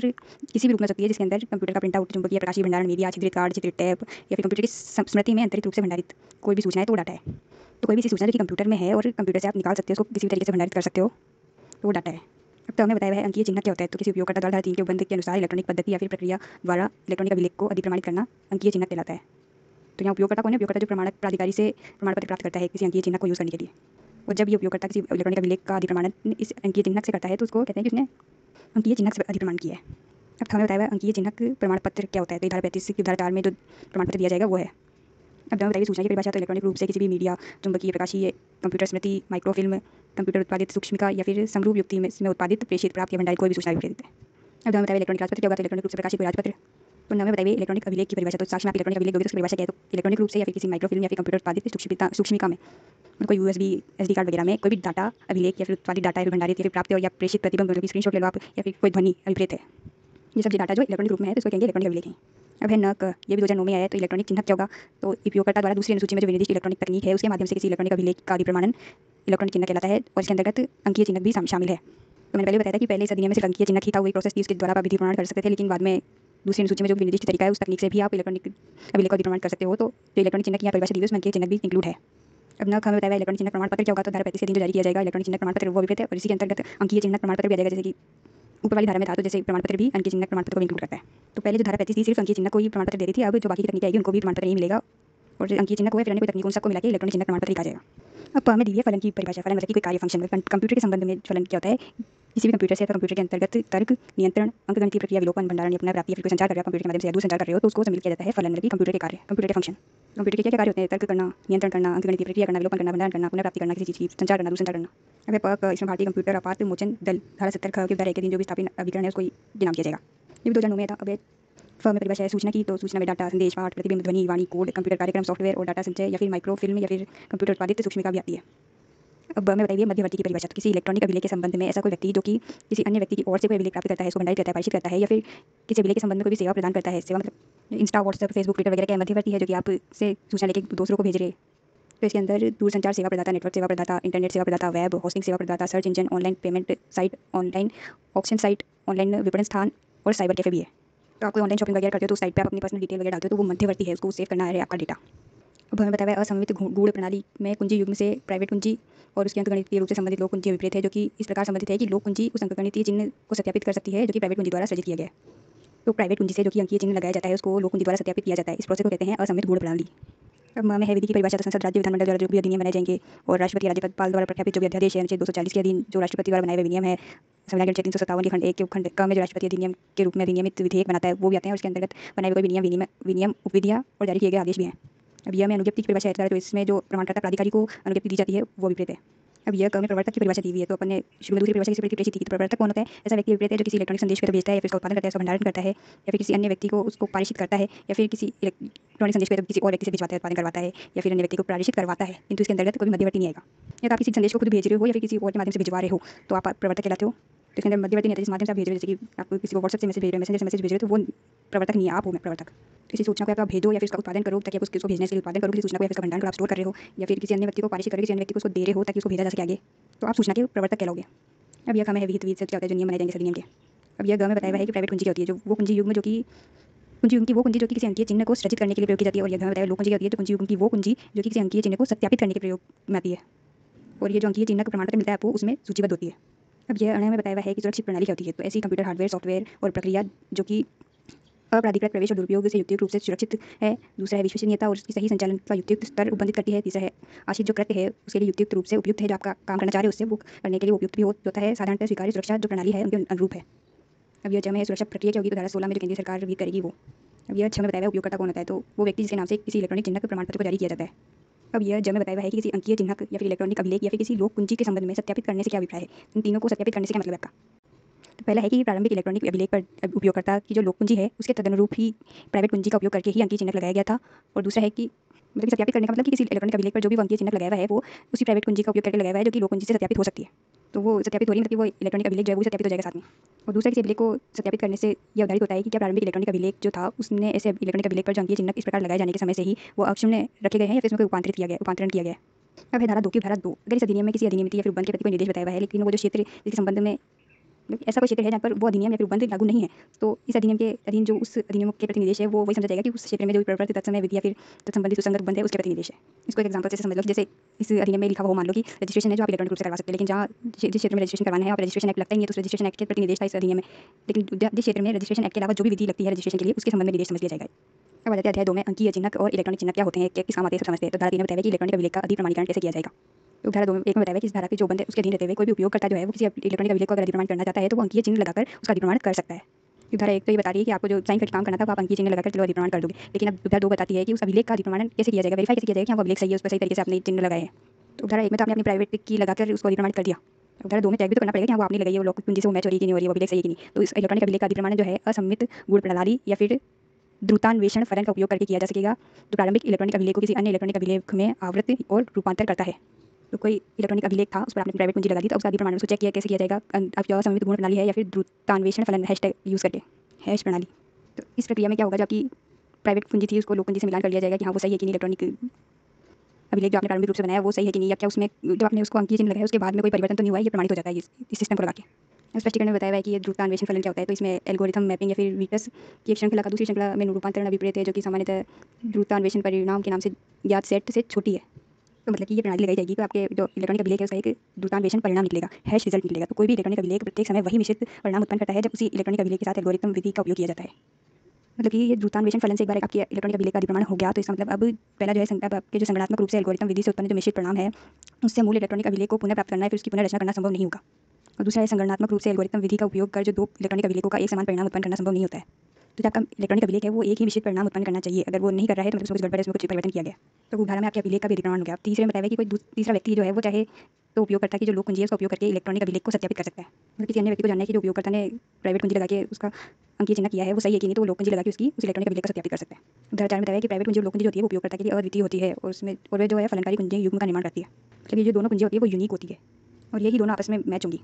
अब है धारा 3 का ये 2009 में जोड़ी गई है। तो इसकी धारा 1 बोलती है कि जो धारा 3 है उसकी बात में उसमें किसी बात के होते हुए भी किंतु धारा 2 के जो बंदे उसके अधीन रहते हुए, तो धारा 3 की धारा 1 में क्या बताएगा, उपयोगकर्ता जो अंकीय चिन्ह का उपयोग करके अधिप्रमाण कर सकता है ना, उसमें कुछ भी होते हुए भी कोई उपयोगकर्ता किसी इलेक्ट्रॉनिक अभिलेख को इलेक्ट्रॉनिक चिन्ह या फिर इलेक्ट्रॉनिक अधिप्रमाणित तकनीक के द्वारा भी अधिप्रमाण कर सकेगा। तो इसी प्रावधान के जरिए अपन जो फॉर्म वगैरह भरते हैं तो सिग्नेचर करके उसको ऐसे ही स्कैन करके डाल देते हैं अपने फॉर्म में, या अपन कोई स्टैम्प खरीदते हैं तो भी अपन को वो अपने फ़ोन में साइन करवा लेता है। तो ये तकनीक भी अब डेवलप हुई है, तो ऐसे भी आप अधिप्रमाण कर सकोगे। और इसके लिए जरूरी है कि जो ये प्रणाली है, तकनीक है, ये विश्वसनीय समझी जाती है और इसको दूसरी अनुसूची में विनिर्दिष्ट किया जाए। अब उदाहरण 2 में बताया गया है कि इस धारा के प्रयोजन के लिए कब कोई जो इलेक्ट्रॉनिक चिन्ह है या फिर जो इलेक्ट्रॉनिक अधिप्रमाणन तकनीक जो है विश्वसनीय समझी जाएगी। इसके लिए आप वो एग्जांपल दिमाग में लेके चलो कि आप जो अपना फॉर्म भर रहे हो कंप्यूटर में है और आपको अपना साइंस पर लगाना है, तो आप उसको स्कैन करके डाल रहे हो, तो कब कहा जाएगा कि वो विश्वसनीय है। तो पहला तो है जो वो चिन्ह सृजन डाटा है या फिर अधिप्रमाणन डाटा है, मतलब जो भी आपकी इन्फॉर्मेशन है फॉर्म में भरी हुई उस संदर्भ में जिसमें उसका उपयोग किया जाता है। फॉर्म के ऊपर आप एग्जाम देने के लिए यथास्थिति हस्ताक्षर करता है फिर प्रमाणकर्ता के साथ जोड़े जाते हैं और न कि किसी अन्य व्यक्ति के साथ। मतलब जो भी आपने उसमें डाटा डाला है वो आपका है, नाम पता वगैरह आपका ही है ना। साइन आप कर दो और डेटा जो डाला है आपने किसी और का डाला है तो विश्वसनीय नहीं होगा। तो कहाँ बताया है जो भी डाटा है वो चिन्हांकन करते समय यथास्थिति हस्ताक्षर करता है फिर प्रमाणकर्ता के नियंत्रणाधीन थे न कि किसी अन्य व्यक्ति के, मतलब कि आप सामने बैठे हो और आप ही कर रहे हो साइन। तो डाटा फॉर्म है आपके नियंत्रण के अधीन है, भले आप ईमेल वाले से भरवा रहे हो लेकिन नियंत्रण तो आपका है। तो तीसरी कंडीशन है कि ऐसा चिन्ह लगाने के पश्चात उस चिन्ह इलेक्ट्रॉनिक चिन्ह में अगर कोई परिवर्तन किया जाता है तो उसका पता लगाना संभव हो। तो चिन्ह में अगर कोई परिवर्तन हो तो उसको भी पता लगाया जा सके। और चौथा है कि जो इलेक्ट्रॉनिक चिन्ह द्वारा अधिप्रमाणित करने के पश्चात जो सूचना है उसमें अगर कोई परिवर्तन किया जाए तो उसको भी पता लगाने योग्य होनी चाहिए। और पांचवा है कि अन्य कोई भी शर्त जो भी कर दी जाए, नियम बना दी जाए, वो शर्त भी पूरी करनी पड़ेगी। उदाहरण 3 में बताया है कि केंद्रीय सरकार जो है ये निश्चित करने के लिए एक प्रक्रिया भी करेगी कि क्या इलेक्ट्रॉनिक चिन्ह किसी व्यक्ति द्वारा लगाया गया है जिसका कि लगाया जाना विपरीत है। उदाहरण 4 में बताया कि केंद्रीय सरकार ही राज्य पत्र में अधिसूचना द्वारा जो इसकी अधिनियम की दूसरी अनुसूची है उसमें ऐसे चिन्ह लगाने के लिए जो इलेक्ट्रॉनिक चिन्ह है या फिर कोई इलेक्ट्रॉनिक अधिप्रमाणन तकनीक है या कोई प्रक्रिया है उसको जोड़ सकेगी या फिर उसको घटा सकेगी। परंतु में बताया है कि ऐसी तकनीक तभी जोड़ी जाएगी जब वो विश्वसनीय हो। उदाहरण 5 बताया है कि उदाहरण 4 की जो अधिसूचना है वो संसद के प्रत्येक सदन के समक्ष रखी जाएगी। अध्याय 3 में इलेक्ट्रॉनिक विषय वस्तु है जो है उनको विधिमान्यता देना भी आवश्यक था, इसीलिए इसमें विधिमान्यता दी हुई है इस कंटेंट को। धारा 4 में है इलेक्ट्रॉनिक अभिलेखों को विधिमान्यता। तो जहाँ भी कोई विधि या उपबंध कर रही हो कि कोई सूचना है कोई अन्य विषय लिखित या टंकित या मुद्रित रूप में हो, वहाँ ये जो अपेक्षापूर्ण कर दी गई समझी जाएगी अगर वो सूचना या विषय किसी इलेक्ट्रॉनिक रूप में दिया जाता है या उपलब्ध कराया जाता है और इस प्रकार पहुँच योग्य है कि किसी पश्चातवर्ती निर्देश के लिए वो उपयोग किए जाने योग्य हो। मतलब आपको सिर्फ इलेक्ट्रॉनिक मोड में कोई विषय वस्तु उपलब्ध करा दो ये काफ़ी नहीं है, वो वापस पश्चातवर्ती निर्देशों के लिए उपयोग में लाए जाने योग्य भी होना चाहिए। डिसअपियरिंग मोड में कोई चीज़ मत भेज देना किसी को। अब धारा 5 में बताया है कि अगर किसी विषय वस्तु या सूचना या फिर किसी अभिलेख को हस्ताक्षरित करके अधिप्रमाणित करना अपेक्षित है तो उस विधि में कुछ भी होते हुए भी ये अपेक्षा जो है पूरा किया जा सकता है अगर ऐसी सूचना विषय वस्तु को ऐसी रीति से जो कि केंद्रीय सरकार द्वारा विहित की जाए इलेक्ट्रॉनिक चिन्ह लगाकर अधिप्रमाणित कर दिया जाता है। अब स्पष्टीकरण में हस्ताक्षरित वर्ड जो लिखा हुआ है इसका क्या मतलब है, तो किसी दस्तावेज पर अपने हस्तलिखित हस्ताक्षर करना या कोई चिन्ह लगाना और हस्ताक्षर पद का भी तदनुसार अर्थ लगाया जाएगा। तो यहाँ यूज़ किया है ना वर्ड दस्तावेज अगर हस्ताक्षरित होना अपेक्षित है तो हस्ताक्षर का क्या मतलब है, किसी दस्तावेज पर किसी व्यक्ति द्वारा अपने हस्ताक्षर करना, अपने हाथों से हस्ताक्षर की जहाँ भी अपेक्षा है ना वहाँ इलेक्ट्रॉनिक चिन्ह लगा के भी कर सकते हो आप। अब धारा 6 में बताया है कि जहाँ किसी विधि में पहले किसी समुचित सरकार के स्वामित्वाधीन या फिर नियंत्रणाधीन किसी कार्यालय प्राधिकरण निकाय या विकरण में कोई प्रारूप आवेदन या फिर अन्य दस्तावेज है किसी विशिष्ट रीति से फाइल किया जाना है तो वो इलेक्ट्रॉनिक रूप से फाइल किया जा सकेगा। दूसरा किसी अनुज्ञप्ति अनुज्ञापन मंजूरी या अनुमोदन अगर सरकार देती है ऐसा कुछ तो वो चाहे किसी भी नाम से ज्ञात हो विशिष्ट रीति से जारी या मंजूर कर सकेगी सरकार भी अब। और तीसरा है कि किसी विशिष्ट रीति से अगर धन की प्राप्ति या संदाय करना है तो वो भी इलेक्ट्रॉनिक रूप में किया जा सकेगा, लेकिन वो इलेक्ट्रॉनिक रूप ऐसा होगा जो कि समुचित सरकार विहित करेगी। तो धारा 2 में बताया है कि जो धारा 1 के प्रयोजन के लिए समुचित सरकार क्या नियम बनाएगी, तो पहला तो वो रीति और वो रूप विधान जिसमें कि किसी इलेक्ट्रॉनिक अभिलेख को फाइल रजित या फिर जारी किया जाएगा। और दूसरा है कि खंडता के दिन जो इलेक्ट्रॉनिक अभिलेख के फाइल सृजन या जारी किए जाने के लिए कोई फीस या फिर प्रभार है तो उसका संदाय कैसे किया जाएगा और किस पद्धति से किया जाएगा। अब है धारा 6 का 2009 में जोड़ी गई है, इसमें सारे जो ऑनलाइन प्लेटफॉर्म चल रहे हैं वो सेवा दे रहे हैं तो उनको विधिमान्य बनाया गया है। तो पहला समुचित सरकार इस अध्याय के प्रयोजन के लिए इलेक्ट्रॉनिक साधनों के माध्यम से जनता को सेवाएं की दक्ष परिधान के लिए आदेश द्वारा किसी सेवा प्रदाता को कंप्यूटरीकृत सुविधाओं की स्थापना अनुरक्षण और उन्नयन और ऐसे अन्य सेवाओं का अनुपालन करने के लिए प्राधिकृत कर सकेगी जो राजपत्र में अधिसूचित किया जाए। तो अमेजॉन, फ्लिपकार्ट, स्विगी और आजकल तो मेडिकल सर्विसेज भी ऑनलाइन होने लगी तो इसको प्राधिकृत किया गया यहाँ पे। स्पष्टीकरण में बताया हुआ है कि इस तरह के प्रयोजन के लिए जो प्राधिकृत सेवा प्रदाता है वो कौन हो सकता है। तो एक व्यक्ति भी हो सकता है, प्राइवेट अभिकरण भी हो सकता है, प्राइवेट कंपनी भी हो सकती है, भागीदारी फर्म भी हो सकती है, एकल स्वामित्वधारी फर्म भी हो सकती है, कैसे अन्य निकाय या अभिकरण भी है जो कि सेवा सेक्टर को शामिल करने वाली नीति के अनुसार इलेक्ट्रॉनिक साधनों के माध्यम से सेवाएं प्रस्थापित करने के लिए समुचित सरकार द्वारा अनुज्ञात किए हुए हैं। उदाहरण 2 में बताया कि समुचित सरकार जो सेवा प्रदाता है इनको प्राधिकृत कर सकेगी कि ये जो सेवा का उपभोग करने वाले व्यक्ति है उनसे ऐसी सेवा प्रदान करने के प्रयोजन के लिए समुचित सरकार द्वारा विहित किए गए सेवा प्रभार संग्रहित प्रतिधारित और विनियोजित कर सके। मतलब ये जो अपनी सेवाएं देंगे इसके लिए सेवा प्रभार भी लगा सकते हैं और देना किसको, उपभोक्ता को। उदाहरण 3 बताया कि धारा 2 के बंदों के अधीन रहते हुए अगर इस अधिनियम या फिर नियम या फिर विनियम या फिर सूचना के अधीन कोई भी सेवा शुल्क से संबंधित अव्यक्त उपबंध नहीं भी किए जाते हैं तो भी समुचित सरकार जो इस धारा के अधीन सेवा प्रदाताओं को सेवा प्रभारों का संग्रहण करने के लिए प्राधिकृत कर सकेगी। उदाहरण 4 में बताया कि समुचित सरकार राज्यपत्र में अधिसूचना द्वारा ही सेवा प्रभारों का जो मापमान है वो भी विनिर्दिष्ट करेगी, कितनी शुल्क आप वसूल कर सकते हो जिस धारा के अधीन सेवा प्रदाताओं द्वारा संग्रहित किया जाना है। लेकिन समुचित सरकार विभिन्न प्रकार की सेवाओं के लिए सेवा प्रभारों के विभिन्न मापमान भी निर्दिष्ट कर सकती है। अगर साथ में बताया कि जहाँ विधि में ये उपबंध है कि किसी दस्तावेज अभिलेख या सूचना को किसी निर्दिष्ट अवधि के लिए प्रतिधारित करना है तो वो इलेक्ट्रॉनिक रूप में भी किया जा सकेगा। लेकिन इसके लिए जरूरी है कि जो वो अंतर्विष्ट सूचना इस प्रकार पहुंची होगी बनी रहनी चाहिए कि वो पश्चातवर्ती निर्देश के लिए उपयोग में लाई जा सके। और दूसरा है कि वो जो इलेक्ट्रॉनिक अभिलेख है उसी रूप विधान में होना चाहिए जिसमें वो मूलतः उत्पादित प्रेषित या फिर प्राप्त किया गया था। और साथ में उस इलेक्ट्रॉनिक अभिलेख में कुछ ब्यौरे भी होने चाहिए, जैसे कि वो इलेक्ट्रॉनिक अभिलेख का उद्भव कैसे हुआ, गंतव्य, प्रेषण, उसकी प्राप्ति की तारीख, समय। लेकिन परंतु में बताया कि ये जो खंड है ऐसी सूचना को लागू नहीं होगा कि बस इलेक्ट्रॉनिक अभिलेख को केवल प्रेषित ही प्राप्त करने में समर्थ बनाने के प्रयोजन के लिए स्वतः उत्पादित की जाती है। तो जैसे कि अगर किसी का बिजनेस अकाउंट होता है इंस्टा पे या फिर व्हाट्सएप पे, जैसे आप उसको मैसेज करोगे तो एक सेल्फ जनरेटेड मैसेज आ जाता है आपको, तो ऐसे जो मैसेज होते हैं वो इस सूचना में इंक्लूड नहीं होंगे इस खंड वाली। अब धारा 2 में बताया है कि किसी विधि में अगर खुद ही किसी दस्तावेज अभिलेख की सूचना को इलेक्ट्रॉनिक अभिलेख के रूप में प्रतिधारण करने का व्यक्त उपबंध है तो उस विधि को ये धारा लागू नहीं होगी। मतलब इस विधि में खुद ही बताया हुआ है ना कि उस सूचना को कैसे रखना है, तो उसी विधि से रखा जाएगा। अब 7 का ये भी 2009 से है, तो इसमें जहाँ पे भी तत्सम प्रवर्तन विधि में किसी दस्तावेज अभिलेख की सूचना को संपरीक्षण के लिए अंकेक्षण ऑडिट कराया जाता है ना, इसका उपबंध है वहाँ जब ऐसे जो दस्तावेज अभिलेख की सूचना इलेक्ट्रॉनिक रूप में है तो उसकी भी संपरीक्षा वैसे ही की जा सकेगी, उसकी ऑडिट भी वैसे ही की जा सकेगी, अंकेक्षण। मतलब अकाउंट का जो प्रिंट आउट निकाल के फिर उसका ऑडिट होता है ऑनलाइन फॉर्म में भी है तो उसका ऑडिट हो पाएगा। अब धारा 8 में बताया हुआ है कि जहाँ भी विधि द्वारा अपेक्षित है कि किसी भी नियम, विनियम, आदेश, विधि, अधिसूचना या फिर कोई अन्य विषय को राजपत्र में प्रकाशित किया जाना है तो वो इलेक्ट्रॉनिक राजपत्र में भी प्रकाशित किया जा सकेगा, परंतु जो इनके प्रकाशन की तारीख होगी वो उस राजपत्र की तारीख समझी जाएगी जिसको वह प्रथमतः किसी भी रूप में प्रकाशित हुआ था। लेकिन मान लो कि ऑनलाइन बाद में प्रकाशित हुआ और पहले ऑफलाइन प्रकाशित हुआ है तो वो तारीख मानी जाएगी, जो भी पहले होगा प्रकाशन जिस भी माध्यम से उसकी तारीख मानी जाएगी। धारा 9 में बताया है कि धारा 6, 7, 8 में कुछ भी अंतर्विष्ट होते हुए भी आपकी केंद्र सरकार या राज्य सरकार के किसी भी प्राधिकरण या फिर विभाग या फिर मंत्रालय को कोई दस्तावेज इलेक्ट्रॉनिक अभिलेख के रूप में स्वीकार, जारी, सृजित, प्रतिधारित, संरक्षित करने के लिए बाध्य नहीं कर पाओगे, या इलेक्ट्रॉनिक रूप में कोई धनीय व्यवहार करने के लिए भी जोड़ नहीं दे सकते हो आप। ये बस एक ऑप्शन है, अगर वो स्वीकार करे तो कर लेंगे, लेकिन आप जोड़ नहीं दे सकते उन पर ये सब स्वीकार करने के लिए। अब धारा 10 में नियम बनाने की शक्ति दी है केंद्र सरकार को कि वो जो है पहला इलेक्ट्रॉनिक चिन्ह का प्रकार बताएगी, दूसरा वो रूप रीति और रूप विधान बताएगी जिसमें कि इलेक्ट्रॉनिक चिन्ह लगाया जाएगा, तीसरा वो रीति प्रक्रिया बताएगी जिसमें इलेक्ट्रॉनिक चिन्ह लगाने वाले व्यक्ति की पहचान कर बनाती है, और चौथा है इलेक्ट्रॉनिक अभिलेख के संदायों की यथोचित समग्रता, सुरक्षा, गोपनीयता को सुनिश्चित करने के लिए नियंत्रण पद्धति और प्रक्रिया बनाएगी। पांचवा है कि कोई अन्य विषय जो कि इलेक्ट्रॉनिक चिन्ह को विधिक प्रभाव देने के लिए आवश्यक हो उसके लिए नियम बनेगी। तो ये याद कर लो कि 10 में बस इलेक्ट्रॉनिक चिन्ह से संबंधित नियम बनाने की केंद्र सरकार को शक्ति दी है। धारा 10 जो भी 2009 से आई है, तो अगर आप कोई भी संविदा तैयार कर रहे हो जिसके प्रस्तावना की संसूचना या फिर प्रस्तावनाओं की स्वीकृति या फिर प्रस्तावनाओं या का प्रतिसंहरण या फिर स्वीकृति का प्रतिसंहरण अगर आपने इलेक्ट्रॉनिक रूप में किया है या फिर इलेक्ट्रॉनिक अभिलेखों के साधनों के द्वारा कोई संविदा की है तो वो संविदा इस आधार पर अपरिवर्तनीय नहीं रहेगी कि वो इलेक्ट्रॉनिक रूप से की गई है। मतलब उल्टा लिखा हुआ है यहाँ पे आप कह रहे हैं कि संविदा भी आप इलेक्ट्रॉनिक रूप से कर सकते हो, वो भी परिवर्तनीय होगी। अब है अध्याय 4। इसको आप अगर कॉन्ट्रैक्ट के नजरिए से देखोगे तो अच्छे समझ आ जाएगा कि किसी इलेक्ट्रॉनिक अभिलेख का अधिकार किसका होगा, उसकी अभिस्वीकृति कैसे होगी, उसका ऑपरेशन कैसे किया जाएगा। तो धारा 11 में बताया है कि अगर किसी ने किसी को इलेक्ट्रॉनिक अभिलेख भेजा तो उसका अधिकार किसको होगा, किसको कहेंगे कि कौन उस इलेक्ट्रॉनिक अभिलेख का जनक है। मतलब तो अभिलेख का अधिकार जो है प्रवर्तक को प्राप्त होता है जिसने उसको बनाया, मतलब कि यदि वो स्वयं प्रवर्तक द्वारा या फिर किसी ऐसे व्यक्ति द्वारा जिसको इलेक्ट्रॉनिक अभिलेख की बाबत प्रवर्तक की ओर से कार्य करने के लिए उसने प्राधिकृत किया है, या फिर तीसरा वो कोई स्वतः प्रचालित किए जाने के लिए जो प्रवर्तक द्वारा या फिर उसकी ओर से कार्यक्रम में किसी सूचना प्रणाली द्वारा भेजा गया है। तो वही है बिजनेस अकाउंट में जैसे कि एकदम से जैसे मैसेज करते हो तो एक रिप्लाई आ जाता है अपने आप ही, या कोई साइट भी होती है तो वो भी डायरेक्ट रिप्लाई कर देती है, तो वो होता है स्वतः प्रचालित किए जाने वाला अभिलेख। अगर इन तीनों द्वारा भी भेजा जा रहा है कोई भी इलेक्ट्रॉनिक अभिलेख तो उसका अधिकार प्रवर्तक को प्राप्त होता है। लेकिन आप ये समझो कि उसको प्रवर्तक ने भेजा है। अब 11 में प्रवर्तक ने भेज दिया, 12 में बताया कि आप कब मानोगे कि प्राप्त हो गया है किसी को। तो जहाँ प्रवर्तक ने यह अनुबंधित नहीं किया है कि इलेक्ट्रॉनिक अभिलेख की प्राप्ति की जो अभिस्वीकृति है वो किसी विशिष्ट रूप से विशिष्ट पद्धति से दी जाएगी, तो जनरल रूल क्या होगा कि कब मान लेंगे कि अभिस्वीकृत हो गया है। तो पहला तो है जब प्रेषित द्वारा इसको भेजा गया है वो प्रेषित है, स्वचालित या फिर अन्य किसी संसूचना द्वारा स्वचालित मतलब कि जैसे कोई मैसेज मेरे को रिसीव हो जाए, मैं देख लूँ तो एक स्वचालित मैसेज आके वापस चल जाए, या फिर मैं खुद भेज दूँ उसको कि हाँ ये मैसेज मुझे रिसीव हो गया। या दूसरा है कि प्रेषित की कोई आचरण द्वारा कि प्रवर्तक को इंगित हो कि इलेक्ट्रॉनिक अभिलेख को प्राप्त हो गया है। जैसे कि मैंने आज ऑर्डर डाला कि 100 बुक्स मेरे को भेज देना कल, और उसने रिप्लाई तो कुछ नहीं किया लेकिन वो 100 बुक्स ही भेज दी, तब उसके आचरण से पता चल गया ना कि उसने अभिलेख को अभिस्वीकृत कर लिया मेरे। अब धारा 2 में बताया है कि अगर जब किसी अभिलेख को भेजने वाला प्रवर्तक है उसने ये नियत कर रखा है कि जब तक इलेक्ट्रॉनिक अभिलेख के लिए आप अभिस्वीकृति प्राप्त नहीं होगी मुझे, तब तक वो आबद्ध नहीं होगा। तब जब तक आप ऐसी अभिस्वीकृति उसको नहीं देते तब तक ऐसा समझा जाएगा कि उसने कोई अभिलेख भेजा ही नहीं। अब धारा 3 में बताया है कि जब प्रवर्तक ने नियत नहीं कर रखा था कि इलेक्ट्रॉनिक अभिलेख की अभिस्वीकृति प्राप्त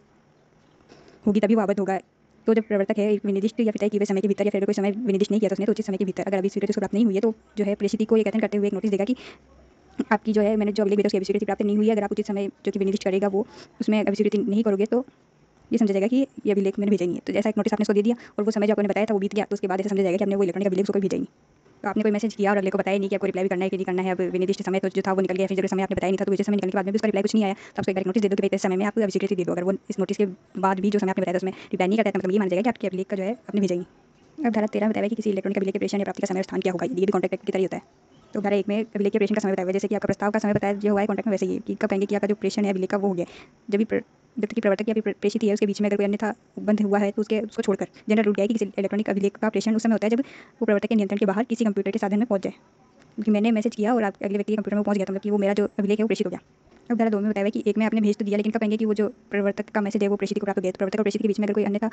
उपबंध तय हो रखा है तो उसको छोड़कर जनरल रूल ये है कि इलेक्ट्रॉनिक अभिलेख की प्राप्ति का समय निम्न द्वारा अभिनिर्धारित किया जाएगा। तो पहला है कि यदि प्रेषित है जिसने इलेक्ट्रॉनिक अभिलेख को प्राप्त करने के प्रयोजन के लिए कोई कंप्यूटर साधन अवगत किया हुआ है, आपको किसी कोई नंबर दिए हुए हैं कि कॉन्ट्रैक्ट के लिए इसी कंप्यूटर पर संपर्क करें, तो अगर ऐसे प्रेषित ने बता रखा है तो जैसे ही उस समय हो जाता है जैसे वो इलेक्ट्रॉनिक अभिलेख वो जो भी कंप्यूटर साधन है उसमें डाल दिया जाता है। लेकिन दूसरा है, अगर आपको प्रेषित ने कोई कंप्यूटर साधन अभिव्यक्त नहीं कर रखा है तो उसकी प्राप्ति तब होगी जब वो इस इलेक्ट्रॉनिक अभिलेख को प्रेषित द्वारा पुनः प्राप्त कर लिया जाता है, मतलब वो रिसीव कर लेता है उस मैसेज को। तो ऐसे समझो कि जैसे कि मेरा मोबाइल नंबर मैंने वैसे पब्लिकली कर रखा है कि भाई को कॉन्टैक्ट करना है, जिस पे संपर्क करो, तो जैसे ही आप कोई अपना प्रस्ताव मेरे मोबाइल में भेज देगा वैसे उसका प्रस्ताव प्राप्त हुआ मान लिया जाएगा। लेकिन मान लो कि मेरा ऐसे जनरल फोन है, उस पर कोई प्रस्ताव मेरे को कर रहा है, तो जब तक उस अभिलेख को मैं पढ़ नहीं लेती, पुनः प्राप्त नहीं कर लेती, तब तक नहीं माना जाएगा कि मुझे प्राप्त हुआ है। खंड में बताया है कि अगर कोई प्रेषित है वो विनिर्दिष्ट समय में किस कंप्यूटर साधन में प्रेषित करना है किसी अभिलेख को, उसने ये अभिहित नहीं कर रखा है, तो उसकी प्राप्ति तभी हो जाएगी जैसे ही आप उस इलेक्ट्रॉनिक अभिलेख को प्रेषित किसी कंप्यूटर साधन में डाल दो। अब इसका समझ लो मेरे 3-4 ऑफिस है और मैं घर पे भी कंप्यूटर से काम करती हूँ, तो अब मैंने विनिर्दिष्ट समय पर मैं किस कंप्यूटर को चलाऊंगी ये बता नहीं रखा है आपको, तो आप किसी भी कंप्यूटर संसाधन में डाल दो मेरे, तो तभी जैसे ही उस कंप्यूटर में आ जाएगा वैसे ही मुझे प्राप्त हो जाएगा, समझा जाएगा। अब धारा 3 में स्थान बताया हुआ है कि कहाँ माना जाएगा कि वो जो इलेक्ट्रॉनिक अभिलेख है वो प्रेषित हो गया, कहाँ उसको प्राप्त किया गया। तो जब तक अन्यथा तय नहीं कर रखा है प्रवर्तक प्रेषित नहीं है, तो उसके सिवाय इलेक्ट्रॉनिक अभिलेख उस स्थान पर प्रेषित किया माना जाता है जहाँ प्रवर्तक का अपना कारोबार स्थान है, और उस स्थान पर प्रेषित द्वारा प्राप्त किया समझा जाता है जहाँ पर प्रेषित का कारोबार स्थान है। उदाहरण 4 में क्लियरिफिकेशन दी हुई है कि उदाहरण 2 में तो अपन ने जो पढ़ा बंद उसको ध्यान में रखते हुए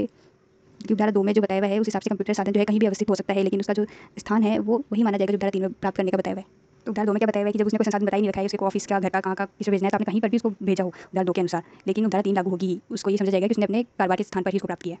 अब धारा 5 में बताया हुआ है कि कारोबार का स्थान क्या होगा, तो क्या बताया हुआ है कि यदि प्रवर्तक या प्रेषित दोनों में से किसी का भी एक से अधिक कारोबार के स्थान है तो वो कारोबार का स्थान माना जाएगा जहाँ प्रधान स्थान है। हमें बताया हुआ है कि अगर प्रवर्तक या प्रेषित के पास कोई कारोबार का स्थान नहीं है तो उनके निवास का जो स्थायी स्थान है वो कारोबार का स्थान समझाएगा। और 3 में बताया हुआ है कि अगर कोई निगमित इकाई है उसके संबंध में उसका जो कारोबार का स्थान नहीं बताया, उसके लिए कोई निवास का प्राइस स्थान होगा नहीं, तो वो समझा जाएगा जहाँ वो रजिस्ट्री करता है। अब अध्याय 5 जो है इलेक्ट्रॉनिक अभिलेख या इलेक्ट्रॉनिक चिन्ह के सुरक्षा से संबंधित है। तो धारा 14 में बताया हुआ है कि जहाँ कोई भी इलेक्ट्रॉनिक अभिलेख है उस पर समय के किसी निर्दिष्ट क्षण पर सुरक्षा प्रक्रिया लागू की जा रही है, तो उस क्षण से जब तक उसका सत्यापन नहीं हो जाता उस समय तक वो इलेक्ट्रॉनिक अभिलेख जो है सुरक्षित अभिलेख समझा जाएगा। तो इसको ऐसे समझो कि गूगल जब आपको वेरीफाई करता है तो आप अपने सारा डेटा उसको डालते हो, जैसे ही आपने उसको डाला वो सुरक्षित आप एक सुरक्षित प्रक्रिया लागू करेगा और आपको वेरीफाई करेगा, तो जब तक वो वेरीफाई नहीं कर देता तब तक आपका जो इलेक्ट्रॉनिक अभिलेख है सुरक्षित है। अब ये जो धारा 15 है ये 2009 में जोड़ी गई है, तो सुरक्षित इलेक्ट्रॉनिक चिन्ह को कब कहेंगे कि वो सुरक्षित है, क्योंकि यूँ मान लो कि आपका जो हस्ताक्षर है इलेक्ट्रॉनिक चिन्ह वो सुरक्षित का माना जाएगा। तो जब आप वो जो चिन्ह, तो कोई भी चिन्ह सृजन डाटा, मतलब कि जिस डाटा को लगा के आप उस चिन्ह को सृजित करते हो वो आपके हस्ताक्षरकर्ता के अनन्य नियंत्रण में होना चाहिए, किसी और को पता नहीं रहना चाहिए। वो जो चिन्ह सृजन डाटा है वैसे अनन्य रीति से भंडारित किया गया है और लगाया गया है जो विहित किया हुआ है। स्पष्टीकरण में बताया है कि चिन्ह सृजन डाटा होता क्या है, तो अंकीय चिन्ह की दशा में जो चिन्ह सृजन डाटा होता है ना वो प्राइवेट कुंजी होती है। तो अन्य जो तरीके होंगे चिन्ह लगाने के वो तो विहित किए जाएंगे सरकार द्वारा, तो बस अंकीय चिन्ह के संबंध में अपन को पता है कि प्राइवेट कुंजी होती है, तो ऐसी कुंजी अन्य जो तरीके होंगे उनके लिए भी होगी। तो वो जो कुंजी है चिन्ह सृजन डाटा, इस कुंजी जैसे जो डाटा होगा उसको ही समझा जाएगा अगर आप लगाते समय आपकी खुद के नियंत्रणाधीन होना चाहिए, वो किसी और को नहीं बताना चाहिए, क्योंकि आपकी प्राइवेट की अगर किसी और को पता चल गई है तो आपका जो चिन्ह है वो सुरक्षित होना है। तो उसको सुरक्षित होने के लिए जरूरी है कि आपके नियंत्रण के अधीन हो और वो जो चिन्ह सृजन डाटा है आपके पास आया भंडारित, क्योंकि आपके पास आया भी सही रीति से था और आपने जो लगाया है वो भी सही रीति से जो विहित की हुई है उसी में लगाया, तो आप कहेंगे कि आपने जो चिन्ह लगाया वो सुरक्षित है। जैसा कि फेसबुक, इंस्टा आईडी को ऐसे एग्जांपल से समझ सकते हो कि जो पासवर्ड वगैरह होते हैं आपको ही पता होती है, आपके नियंत्रण में होने चाहिए, किसी और को पता है तो सुरक्षित होना है। अब धारा 16 बताया हुआ है कि जो सुरक्षा पद्धतियां हैं बनाएगा कौन, तो केंद्रीय सरकार जो है धारा 14 और 15 के प्रयोजन के लिए सुरक्षा प्रक्रिया और पद्धतियां विहित करेगी, क्योंकि जिससे आपका डेटा जो है सुरक्षित रह सके। लेकिन ये प्रक्रिया पद्धतियां विहित करते समय केंद्रीय सरकार वाणिज्यिक परिस्थितियों, व्यवहारों की प्रकृति और ऐसे अन्य संबंधित बातों को ध्यान में रखेगी जो समुचित समझे। अब अध्याय 6 जो है प्रमाणकर्ता प्राधिकारियों का विनियमन है, बिल्कुल पूरा सिस्टम बताया हुआ है कि प्रमाणकर्ता प्राधिकारी पर इसका क्या कंट्रोल रहेगा और कैसे इनको लाइसेंस वगैरह मिलेगा, कौन पर अधीक्षण करेगा वगैरह। धारा 17 में बताया हुआ है कि नियंत्रक और अन्य अधिकारी केंद्रीय सरकार जो है राष्ट्रपति में अधिसूचना द्वारा प्रमाणकर्ता प्राधिकारियों के लिए एक नियंत्रक की नियुक्ति करेगी और उसी के पश्चातवर्ती अधिसूचना द्वारा उप नियंत्रक और सहायक नियंत्रक या अन्य कर्मचारी और अधिकारी भी अपनी संख्या में जितनी आवश्यक हो नियुक्त कर सकेगी। उदाहरण 2 में बताया है कि नियंत्रक जो है केंद्रीय सरकार के साधारण नियंत्रण निर्देशों के अधीन कार्य करेगा, और उदाहरण 3 में बताया हुआ है कि जो उप नियंत्रक और सहायक नियंत्रक है वो नियंत्रक के साधारण अधीक्षण और नियंत्रण के अधीन रहेंगे। उदाहरण 4 में बताया हुआ है कि नियंत्रक, उप नियंत्रक, सहायक नियंत्रक, अन्य अधिकारी और कर्मचारियों की जरूरत, अनुभव और सेवाओं की निबंधन होंगे वो केंद्रीय सरकार विहित करेगी। उदाहरण 5 में बताया हुआ है कि नियंत्रक का जो प्रधान कार्यालय और शाखा कार्यालय होंगे ऐसे स्थानों पर जो केंद्रीय सरकार बताएगी। उदाहरण 6 में बताया कि नियंत्रक कार्यालय की मोहर भी होगी। अब धारा 18 में नियंत्रक के जो कृत्य हैं वो बताए हुए हैं, तो वो पहला तो है प्रमाणकर्ता प्राधिकारी के क्रियाकलापों का पर्यवेक्षण करेगा, उनके द्वारा जारी की गई लोक कुंजियों को प्रमाणित करेगा, उनके द्वारा बनाए रखे जाने वाले जो मानक है उनको विकसित करेगा। चौथा है ऐसी अर्हताएं और अनुभव विनिर्दिष्ट करेगा जो कि प्रमाणकर्ता प्राधिकारी के जो कर्मचारी होंगे उनके पास होनी चाहिए। पांचवा है वो शर्तें विनिर्दिष्ट करेगा जिसके अधीन प्रमाणकर्ता प्राधिकारी कार्य करेगा। ऐसे लिखित, मुद्रित और दृश्य सामग्री और विज्ञापनों की अंतर्वस्तुओं को विनिर्दिष्ट कर सकेगा जिससे कि इलेक्ट्रॉनिक चिन्ह, प्रमाणपत्र और लोक कुंजी की जो बाबत वितरण या उपयोग किया जा सके। तो प्रमाणकर्ता प्राधिकारी क्या करता है, प्रमाणपत्र जारी करता है, इलेक्ट्रॉनिक चिन्ह का लोक कुंजी जारी करता है, तो इसके लिए लोग आकर्षित हुए तो विज्ञापन भी करेगा वो। तो ऐसे विज्ञापनों, लिखित, मुद्रित और दृश्य सामग्रियों की क्या क्या अंतर्वस्तु हो सकती है उसको बताएगा। अब अगला है कि किसी इलेक्ट्रॉनिक चिन्ह, प्रमाणपत्र और कुंजी का जो रूप और अंतर्वस्तु है वो कैसे होगा, प्रमाणपत्र कैसा होगा, कुंजी में क्या क्या लिखा हुआ होगा, इसकी अंतर्वस्तु को विनिर्दिष्ट करेगा। तो प्रमाणकर्ता प्राधिकारी लेखे कैसे रखेगा इसका प्रारूप और रीति विनिर्दिष्ट करके बताएगा। अब अगला है लेखे रखे जाएंगे तो जो लेखा परीक्षक है उसकी भी नियुक्ति करनी होगी वो कैसे किए जाएंगे, इस निबंधन और शर्तों के अधीन, और उनके पारिश्रमिक क्या होंगे वो भी बताएगा। और अगला है कि प्रमाणकर्ता प्राधिकारी या फिर अन्य प्रमाणकर्ता प्राधिकारी संयुक्त रूप से किसी भी इलेक्ट्रॉनिक प्रणाली की स्थापना करना चाह रहे हैं तो ऐसी प्रणाली का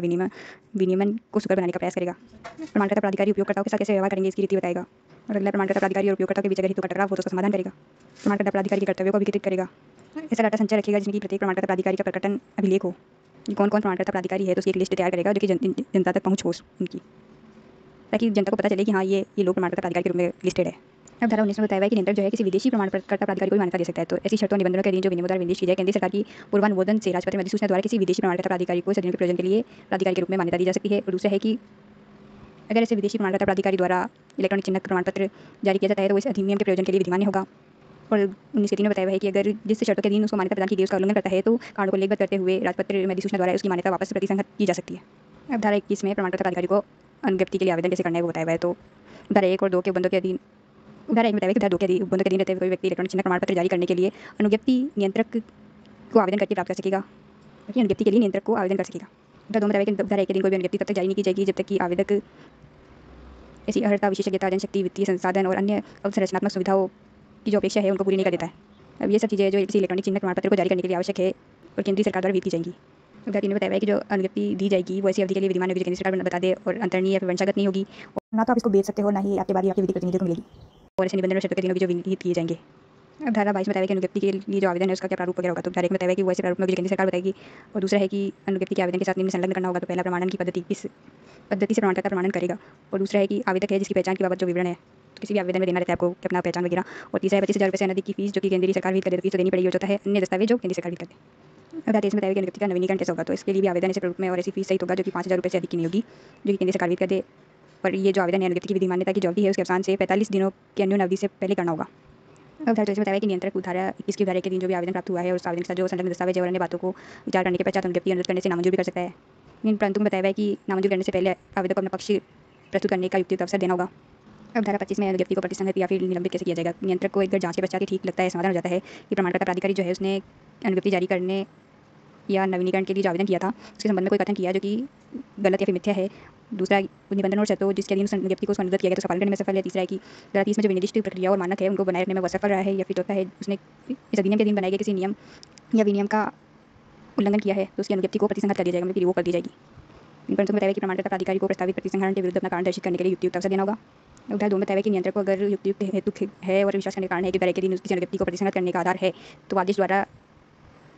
आदेशित किसी जांच के पूरा होने तक अनुज्ञप्ति को निलंबित कर सकता है। लेकिन परंतु बताया है कि किसी भी निलंबन को अगर अनुज्ञप्ति 10 दिन से अनधिक अवधि के लिए निलंबित नहीं की जाएगी, मतलब क्या है 10 दिन तक के लिए तो आप अनुज्ञप्ति को निलंबित कर सकते हैं, लेकिन उससे ज़्यादा अगर आपको निलंबित करनी है तो आपको प्रमाणकर्ता प्राधिकारी है उसको निलंबन के विरुद्ध कारण बताने के लिए उचित अवसर देना होगा। उधर 3 में बताया जिस प्रमाणकर्ता प्राधिकारी की अनुज्ञप्ति निलंबित हुई है वो निलंबन के दौरान कोई इलेक्ट्रॉनिक चिन्ह प्रमाण पत्र जारी नहीं करेगा। उधर 26 में 1 में बताया है कि जब प्रमाणकर्ता प्राधिकारी की अनुज्ञप्ति निलंबित या प्रतिसंहत कर दी जाती है तो नियंत्रक जो है यथास्थिति ऐसे निलंबन या प्रतिसंहरण की सूचना उसके द्वारा रखे गए डाटा संचय में प्रकाशित करेगा। उधर 2 में बताया है कि जहाँ एक से अधिक निदान निर्दिष्ट किए हुए हैं तो उन सभी निदानों में ऐसे निलंबन और प्रतिसंहरण की सूचना प्रकाशित करनी होगी। निदान की जहाँ नियंत्रक की सारी सूचनाएं जाती है तो एक से अधिक अगर ऐसे निदान है तो उनमें सब में करनी पड़ेगी। लेकिन परंतु बताया है कि निलंबन या फिर प्रतिसंहरण की सूचना ऐसी युक्त जो डाटा संचय ऐसी वेबसाइट के माध्यम से उपलब्ध कराया जाएगा जो कि दिन रात पहुँच होती है। परंतु बताया है कि अगर नियंत्रक आवश्यक समझे तो ऐसी इलेक्ट्रॉनिक अन्य मीडिया से भी जो वो उपयुक्त समझे ऐसे डाटा संचय के अंतर्गत को प्रदान कर सकता है। अब 27 में बताया है कि जो नियंत्रक है इस अध्याय के अधीन जो नियंत्रक की कोई शक्तियाँ हैं उनको प्रयोग करने के लिए उप नियंत्रक, सहायक नियंत्रक या फिर किसी अधिकारी को लिखित रूप में प्राधिकृत कर सकता है, मतलब उसको कहते हैं अपनी शक्ति का प्रत्यायोजन कर सकता है। अब 28 में बताया है कि वह उल्लंघनों का अन्वेषण कर सकता है। तो डायरेक्ट में बताया कि नियंत्रक या फिर उसके निमित्त प्राधिकृत कोई अधिकारी इस अधिनियम या फिर इसके द्वारा बनाए गए नियमों का अगर कोई उल्लंघन करता है उसका अन्वेषण कर सकेगा। उदाहरण बताया है कि ऐसा जो अन्वेषण करेगा वो उसके लिए वैसी शक्तियों का प्रयोग कर सकता है जो कि आयकर अधिनियम 1961 की धारा अध्याय 13 में आयकर प्राधिकारी को प्रदत्त है। वो जो शक्ति है उनकी सीमाओं के अधीन रहते हुए ही प्रयोग करेगा जो अधिनियम में उस पर लगाई गई है। अब धारा 29 में बताया है कि जैसे अपराध होता है तो किसी स्थान की तलाशी ली जा सकती है, वैसे ही अगर इलेक्ट्रॉनिक अपराध होता है तो किसी कंप्यूटर की तलाशी ली जा सकती है। तो उदाहरण बताया है कि धारा 69 की धारा के अगर कोई प्रतिकूल प्रभाव डाले बिना नियंत्रक या उसके जो प्राधिकृत व्यक्ति हैं वो उचित कारण होने पर इस अध्याय के उपबंधों का उल्लंघन हुआ है तो किसी भी कंप्यूटर प्रणाली, किसी साधित डाटा या ऐसी प्रणाली में से संबंधित किसी अन्य सामग्री ऐसी कंप्यूटर प्रणाली में उपलब्ध या अंतर्विष्ट कोई सूचना या डाटा अभिप्राप्त करने के लिए उसकी तलाशी करवा सकेगा और उसके लिए उसमें पहुँच होगी उसके पास। उदाहरण 2 में बताया हुआ है कि जो नियंत्रक या फिर प्राधिकृत व्यक्ति है वो किसी ऐसे व्यक्ति को जिसके भार साधन में कोई कंप्यूटर प्रणाली, डाटा सांद्रित या सामग्री या फिर उसके प्रचालन से अन्यथा वो संबंधित है तो ऐसे युक्तियुक्त तकनीकी और अन्य सहायता जिसे वो आवश्यक संचय प्रदान करने के लिए आदेश निर्देश दे सकता है। तो किसी व्यक्ति को आदेश निर्देश दे सकता है कि वो जो इन सब प्रणाली है कंप्यूटर इसका उसकी तलाशी लेने में वो युक्तियुक्त तकनीकी और अन्य सहायता करे। अब धारा 30 में जो है प्रमाणकर्ता प्राधिकारी के कुछ कर्तव्य बताए हुए कि उनको क्या क्या करना है। तो पहला तो हार्डवेयर, सॉफ्टवेयर या फिर ऐसी प्रक्रिया का उपयोग करेगा जो कि अतिक्रमण या फिर दुरुपयोग से सुरक्षित हो। दूसरा है अपनी सेवाओं में विश्वसनीयता का युक्तियुक्त स्तर उपलब्ध कराएगा जो कि उस कृत्य को करने के लिए युक्तियुक्त रूप से उपयुक्त हो। तीसरा ये सुनिश्चित करने के लिए सुरक्षा प्रक्रियाओं का पालन करेगा जिससे कि इलेक्ट्रॉनिक चिन्ह है उनकी गोपनीयता और एकांतता सुनिश्चित हो सके। चौथा है इस अधिनियम के दिन जारी किए हुए इलेक्ट्रॉनिक चिन्ह प्रमाण पत्र है उनका संग्रह रखेगा। पांचवा है कि वो किस पद्धति से कार्य करता है, इलेक्ट्रॉनिक चिन्ह प्रमाण पत्र और प्रमाण पत्रों की वर्तमान जो प्रास्थिति है इसकी बाबत सूचना का प्रकाशन करेगा। और अगला है कि अन्य कोई मानक जिसको पालन करने के लिए विनियम द्वारा निर्धारित कर दिया जाए। धारा 31 में बताया है कि प्रमाणकर्ता प्राधिकारी ये सुनिश्चित करेगा कि उसके द्वारा जो नियोजित या फिर नियुक्त व्यक्ति है वो नियोजन के दौरान इस अधिनियम के अधीन बनाए गए सभी नियम विनियम आदेशों का पालन करे। धारा 32 में बताया है कि प्रमाणकर्ता प्राधिकारी जो है उसको जो अनुज्ञप्ति मिली है उसको अपने परिसर के सदृश स्थान पर जहाँ वो कार्य करता है संप्रदर्शित करेगा। धारा 33 में बताया हुआ है कि जब किसी प्रमाणकर्ता प्राधिकारी की अनुज्ञप्ति निलंबित या फिर प्रतिसंहृत कर दी जाती है तो वो इसके ठीक पश्चात नियंत्रक को अपनी अनुज्ञप्ति का अभ्यर्पण कर देगा। धारा 2 में बताया हुआ है कि अगर वो ऐसा अभ्यर्पण करने में असफल रहता है तो उसको वो अपराध का दोषी होगा, उसको कारावास की जो कि 6 माह तक हो सकती है या फिर जुर्माने से जो कि 10,000 रुपये तक हो सकता है या फिर दोनों से दंडित किया जाएगा। अब धारा 34 में कुछ प्रकटीकरण करने को बताया हुआ है। प्रमाणकर्ता प्राधिकारी को अपने जो परिसर है निम्न चीज़ों को प्रकटीकरण करना पड़ेगा विनियमों द्वारा जो विनिर्दिष्ट की जाएगी उस रीति से। तो पहला है कि उसका जो इलेक्ट्रॉनिक चिन्ह प्रमाण पत्र है उसका प्रकट करना, कि उसका भी अगर कोई इलेक्ट्रॉनिक चिन्ह है तो उसका प्रमाण पत्र है उसको प्रकट करेगा। दूसरा कि और कोई सुसंगत प्रमाण पद्धति का विवरण, जब जो पद्धति वो यूज़ कर रहा है उसका विवरण भी उसको दर्शाना पड़ेगा। और तीसरा है कि प्रमाणकर्ता प्राधिकारी प्रमाण पत्र अगर कोई है उसके पास, एक तो होती है अनुज्ञप्ति तो उसको ऊपर दर्शित करनी है, लेकिन और कोई अगर प्रमाणकर्ता प्राधिकारी प्रमाण पत्र है उसका अगर प्रतिसंहरण निलंबन हो गया तो उसकी सूचना भी उसको प्रकट करनी होगी। और चौथा है कि ऐसा अन्य कोई भी तथ्य जो कि किसी इलेक्ट्रॉनिक चिन्ह प्रमाण पत्र की जो वो प्राधिकारी जारी करेगा उसकी विश्वसनीयता का या फिर प्राधिकारी की अपनी सेवाओं को निष्पादित करने की जो योग्यता है उसके लिए तात्विक और प्रतिकूल प्रभाव डालने वाली है। धारा 2 में बताया हुआ है कि अगर किसी प्रमाणकर्ता प्राधिकारी की राय में कोई ऐसी घटना घट गई है और ऐसी परिस्थिति उत्पन्न हो गई है जैसे कि उसका जो कंप्यूटर प्रणाली है उसका उसकी अखंडता और ऐसी शर्त या कोई ऐसी शर्त पर जिसके अधीन उसने इलेक्ट्रॉनिक चिन्ह प्रमाण पत्र जारी किया था उस पर प्रतिकूल प्रभाव पड़ता है तो प्रमाणकर्ता प्राधिकारी का कर्तव्य है कि वो ऐसे प्रत्येक व्यक्ति को जिससे जो इससे प्रभावित होगा उसको अधिसूचित करे, उसकी अधिसूचित करने के लिए उपयुक्त प्रयास करे। और दूसरा है कि अगर ऐसी घटना या स्थिति से निपटने के लिए उसकी प्रमाणन पद्धति विवरण में जो विनिर्दिष्ट प्रक्रिया है उसका अनुसार कार्य करे। किसी कंप्यूटर सिस्टम में या फिर उसने जो जारी किए थे इलेक्ट्रॉनिक चिन्ह प्रमाण पत्र उसमें कोई भी उस पर कोई प्रतिकूल प्रभाव पड़ रहा है, कोई घटना ऐसी घट गई है तो उसकी जिम्मेदारी होगी कि प्रत्येक व्यक्ति को जिससे प्रभावित हो उसको सूचित कर दे और उस घटना से निपटे जिस रीति से उसकी प्रमाणन पद्धति विवरण में निर्दिष्ट है। अब है अध्याय 7 की अब आप जो है प्रमाणकर्ता प्राधिकारी से इलेक्ट्रॉनिक चिन्ह प्रमाण पत्र के लिए कैसे आवेदन कर सकते हो। तो धारा 35 में बताया कि कोई भी व्यक्ति इलेक्ट्रॉनिक चिन्ह प्रमाण पत्र जारी करने के लिए प्रमाणकर्ता प्राधिकारी से ऐसे प्रारूप में आवेदन कर सकेगा जो केंद्रीय सरकार विहित करे। और धारा 2 में फीस बता दी कि आवेदन करने फीस देनी होगी तो वो 25,000 रुपये से अधिक की होगी केंद्रीय सरकार विहित कर दे, लेकिन धारा 2 के दिन जो फीस है वो आवेदकों के विभिन्न वर्गों के लिए विभिन्न हो सकती है, लेकिन 25,000 से ज़्यादा नहीं होगी। और धारा 3 में बताया कि आवेदन के साथ आपको एक प्रमाणन पद्धति विवरण संलग्न करना होगा और अगर ऐसा आपके पास नहीं है तो आप जो ऐसी विशिष्टि वाला विवरण संलग्न कर दोगे जो कि विनियमों द्वारा विनिर्दिष्ट कर दिया जाएगा। तो नियम में बता दिया जाएगा वो विशिष्टि वाला विवरण आपको आवेदन के साथ लगा देना चाहिए। अगर आपका कोई अलग से प्रमाण पद्धति विवरण है तो उसको लगा दो। अब धारा 4 में बताया हुआ है कि जब आप धारा 3 के दिन जो धारा 1 के दिन जो आवेदन दोगे उस पर प्रमाणकर्ता प्राधिकारी धारा 3 के दिन जो प्रमाणन पद्धति विवरण आपने दिया या फिर अन्य कोई विवरण दिया है उस पर विचार करेगा और जांच करने के पश्चात अगर उसको ठीक लगता है तो वो आपके अंकीय चिन्ह प्रमाण पत्र को मंजूर कर देगा और अगर या उस आवेदन को कारणों को लिखित करते हुए नामंजूर कर सकेगा। परंतु बताया हुआ है कि आवेदन को नामंजूर करने से पहले उसको कारण दर्शित करने का उचित अवसर दिया जाना चाहिए, आवेदक को उचित अवसर दिया जाना जरूरी है। धारा 36 में जब प्रमाणिकर्ता प्राधिकारी अंकीय चिन्ह प्रमाण पत्र जारी करेगा तो उसको ये चीज़ें प्रमाणित करनी होगी। पहला है कि उसने इस अधिनियम के दिन जो बनाए हुए नियम है विनियम है उनका अनुपालन कर लिया है। दूसरा उसने जो अंकीय चिन्ह प्रमाण पत्र प्रकाशित कर दिया है या उसे उस पर विश्वास करने वाले व्यक्ति को उपलब्ध करा दिया है और वो जो उपयोग करता है उसने उस प्रमाण पत्र को स्वीकार कर लिया है। तो जो उसने प्रमाण पत्र बनाया उसको प्रकाशित किया है या फिर जो उपयोग करता है जो उस पर विश्वास करता है उसको उसे उपलब्ध कराया है उसने उसको स्वीकार कर लिया है। तीसरा है जो उपयोग करता है उसके पास अंकीय चिन्ह प्रमाण पत्र में सूचीबद्ध लोक कुंजी के अनुरूप प्राइवेट कुंजी है। तो जो प्रमाण पत्र होगा उसमें एक लोक कुंजी लिखी हुई होगी उसके अनुरूप जो उपयोग करता है उसके पास एक प्राइवेट कुंजी होगी। और चौथा ये कि जो उपयोगकर्ता के पास प्राइवेट कुंजी है वो उसका अंकीय चिन्ह का सृजन करने में समर्थ है। और पांचवा है कि प्रमाण पत्र में जो सूचीबद्ध की हुई लोक कुंजी है उसका उपयोगकर्ता द्वारा जो धारित प्राइवेट कुंजी है लगाए जाने पर अंकीय चिन्ह का सत्यापन करने के लिए उपयोग किया जा सकता है। अब घर में बताया कि उपयोगकर्ता की जो लोक कुंजी और प्राइवेट कुंजी है वो मिलकर एक कार्यकारी कुंजी युग्म बनाती है। और में बताया हुआ है कि जो अंकीय चिन्ह प्रमाण पत्र है उसमें अंतर्विष्ट जो सूचना है वो सही है। अब जब बताया हुआ है कि जो प्रमाणकर्ता प्राधिकारी है उसके पास ऐसी सारवान तथ्य की कोई जानकारी नहीं है जैसे कि वो अंकीय चिन्ह प्रमाण पत्र में जो सम्मिलित अगर ऐसा तथ्य किया होता तो उसका जो खंड क से जो घ के अंतर व्यपदेशन है उसकी विश्वसनीयता पर प्रतिकूल प्रभाव पड़ता। लेकिन अंकीय चिन्ह प्रमाण पत्र में जो सम्मिलित तथ्य है उनके बारे में उसको ऐसी कोई जानकारी नहीं है जो कि गलत है जिससे कि जो क से घ के अधीन व्यपदेशन बताया हुआ उसकी विश्वसनीयता पर प्रतिकूल प्रभाव पड़े। अब धारा 37 में बताया हुआ है कि जो इस अंकीय चिन्ह प्रमाण पत्र इसको कब निलंबित किया जा सकेगा। तो धारा 1 में बताया हुआ है कि पहला तो या तो संकीय चिन्ह प्रमाण पत्र में जो सूचीबद्ध उपयोग करता है वो खुद या फिर उसके द्वारा प्राधिकृत कोई व्यक्ति इस आशय का अगर अनुरोध करे कि इसको निलंबित कर दिया जाए तो कर सकता है, या फिर दूसरा अगर प्रमाणकर्ता प्राधिकारी की राय है कि संकीय चिन्ह प्रमाण पत्र का लोकहित में निलंबित किया जाना जरूरी है तो वह इस प्रमाण पत्र को निलंबित कर देगा। धारा 2 में बताया कि इसे अंकीय चिन्ह प्रमाण पत्र को 15 दिन से ज़्यादा के लिए तब तक निलंबित नहीं किया जाएगा जब तक उपयोगकर्ता उस विषय पर सुने जाने का अवसर नहीं दे दिया जाता। 15 दिन के लिए तब निलंबित कर सकते हैं, उनसे ज़्यादा अगर करना है तो उसको सुनने का अवसर देना पड़ेगा। धारा 3 में बताया है कि जब ऐसे चिन्ह प्रमाण पत्र को निलंबित किया जाता है तो उसके उपयोगकर्ता को इसकी सूचना देनी होगी। अब धारा 38 में बताया है कि किस तरह से किसी अंकीय चिन्ह प्रमाण पत्र का प्रतिसंहरण हो जाएगा। तो पहली जो धारा है उसमें तो करना ही पड़ेगा प्रमाणकर्ता प्राधिकारी को उसका प्रतिसंहरण। पहला जो है कि जब उपयोगकर्ता या फिर इसका जो प्राधिकृत अन्य व्यक्ति है वो आशय का अनुरोध करे तो, दूसरा अगर उपयोगकर्ता की मृत्यु हो जाए, तीसरा फर्म का विघटन या फिर कंपनी का परिसमापन हो जाए अगर उपयोगकर्ता फर्म या कंपनी है तो। अब धारा 2 में बताया कि कब धारा 3 के बंदों के दिन रहते हुए धारा 1 के प्रतिकूल प्रभाव डाले बिना प्रमाणकर्ता प्राधिकारी किसी अंकीय चिन्ह प्रमाण पत्र को प्रतिसंहरित कर सकेगा, ये उसके विवेक पर है। तो पहला है जब उस अंकीय चिन्ह प्रमाण पत्र में कोई सार्वंत तथ्य है जो कि मिथ्या या फिर उसे छुपा दिया गया है, या दूसरे से ये पता चलता है कि अंकीय चिन्ह प्रमाण पत्र को जारी किए जाने से संबंधित जो अपेक्षा है उनको पूरा नहीं किया गया था, या तीसरा है कि जो प्रमाणकर्ता प्राधिकारी की जो प्राइवेट कुंजी है या फिर सुरक्षा प्रणाली है वो इस रीति से गोपनीय नहीं रहेगी कि अब जो अंकीय चिन्ह प्रमाण पत्र की विश्वसनीयता को तात्विक रूप से वो प्रभावित करेगी। चौथा है कि उपयोगकर्ता अगर दिवालिया हो गया है या मृत घोषित किया गया है, तो ऊपर तो मृत्यु हो जा रही थी या मृत घोषित किया जाता है, घोषित कब किया जाता है जैसे 7 साल से वो दिखा ना जाए तब घोषित किया जाता है, या जहाँ उपयोगकर्ता फर्म या कंपनी है वहाँ उसका विघटन या फिर परिसमापन हो गया है या अन्यथा वो अस्तित्व में नहीं रहेगी। तो ऊपर वाले और नीचे वाले में डिफरेंस है कि यहाँ प्राधिकारी की खुद की राय है ये सब हो गया है तब वो कर सकता है इसको प्रतिसंगत। उदाहरण 3 में बताया हुआ है कि कोई भी अंकीय चिन्ह प्रमाण पत्र तब तक प्रतिसंगत नहीं किया जाएगा जब तक कि उपयोगकर्ता को मामले की सुनवाई का अवसर न दे दिया जाए। और उदाहरण 4 में बताया हुआ है कि जो प्रमाणकर्ता प्राधिकारी है ऐसे प्रतिसंगत की संसूचना उपयोगकर्ता को देगा। अब धारा 39 में बताया हुआ है कि धारा 37 38 में अगर निलंबित या प्रतिसंगित हो जाता है कोई चिन्ह तो प्रमाणकर्ता प्राधिकारी से यथास्थिति से निलंबन या प्रतिसंहरण की सूचना ऐसी सूचना के प्रकाशन के लिए जो अंकीय चिन्ह प्रमाण पत्र में विनिर्दिष्ट निधान है उसमें प्रकाशित करेगा। अब धारा 2 में बताया हुआ है कि जो अगर निधान एक से ज़्यादा है तो उन सभी में इसी सूचना प्रकाशित करनी होगी। अब अध्याय 8 में उपयोगकर्ता के कर्तव्य बताए हुए हैं। तो धारा 40 में बताया हुआ है कि जहाँ कोई अंकीय प्रमाण पत्र जिसकी लोक कुंजी उस उपयोगकर्ता की प्राइवेट कुंजी के अनुरूप है जो कि अंकीय चिन्ह प्रमाण पत्र में सूचीबद्ध की जानी है, तो अगर उपयोगकर्ता द्वारा अंकीय चिन्ह प्रमाण पत्र स्वीकार कर लिया गया है तो वो ऐसी सुरक्षा प्रक्रिया अपनाकर उस कुंजी युग्म को तैयार करेगा। मतलब एक लोक कुंजी बन गई, प्राइवेट कुंजी बन गई, उसको प्रमाण पत्र में लोक कुंजी को लिख दिया गया, आपने उस प्रमाण पत्र को स्वीकार कर लिया गया, तब उस लोक कुंजी और प्राइवेट कुंजी को मिलाकर आप एक सुरक्षित प्रक्रिया को अपनाकर कुंजी युग्म को एक बार तैयार करोगे। 40 का बताया है कि इलेक्ट्रॉनिक चिन्ह प्रमाण पत्र के संबंध में जो उपयोग करता है उसके कर्तव्य होंगे जो विहित किए जाएंगे। अब धारा 41 में बताया है कि कब ये समझा जाएगा कि उपयोगकर्ता ने उस अंकीय चिन्ह प्रमाण पत्र को स्वीकार कर दिया है। तो पहला तो या वो खुद एक या एक से अधिक व्यक्तियों को उस प्रमाण पत्र को प्रदर्शित कर दे या फिर किसी निधान में उसको प्रकाशित कर दे या उसका प्रकाशन प्राधिकृत कर दे या अन्य किसी रीति से अपना अनुमोदन अन्यथा प्रदर्शित कर दे उस प्रमाण पत्र के लिए।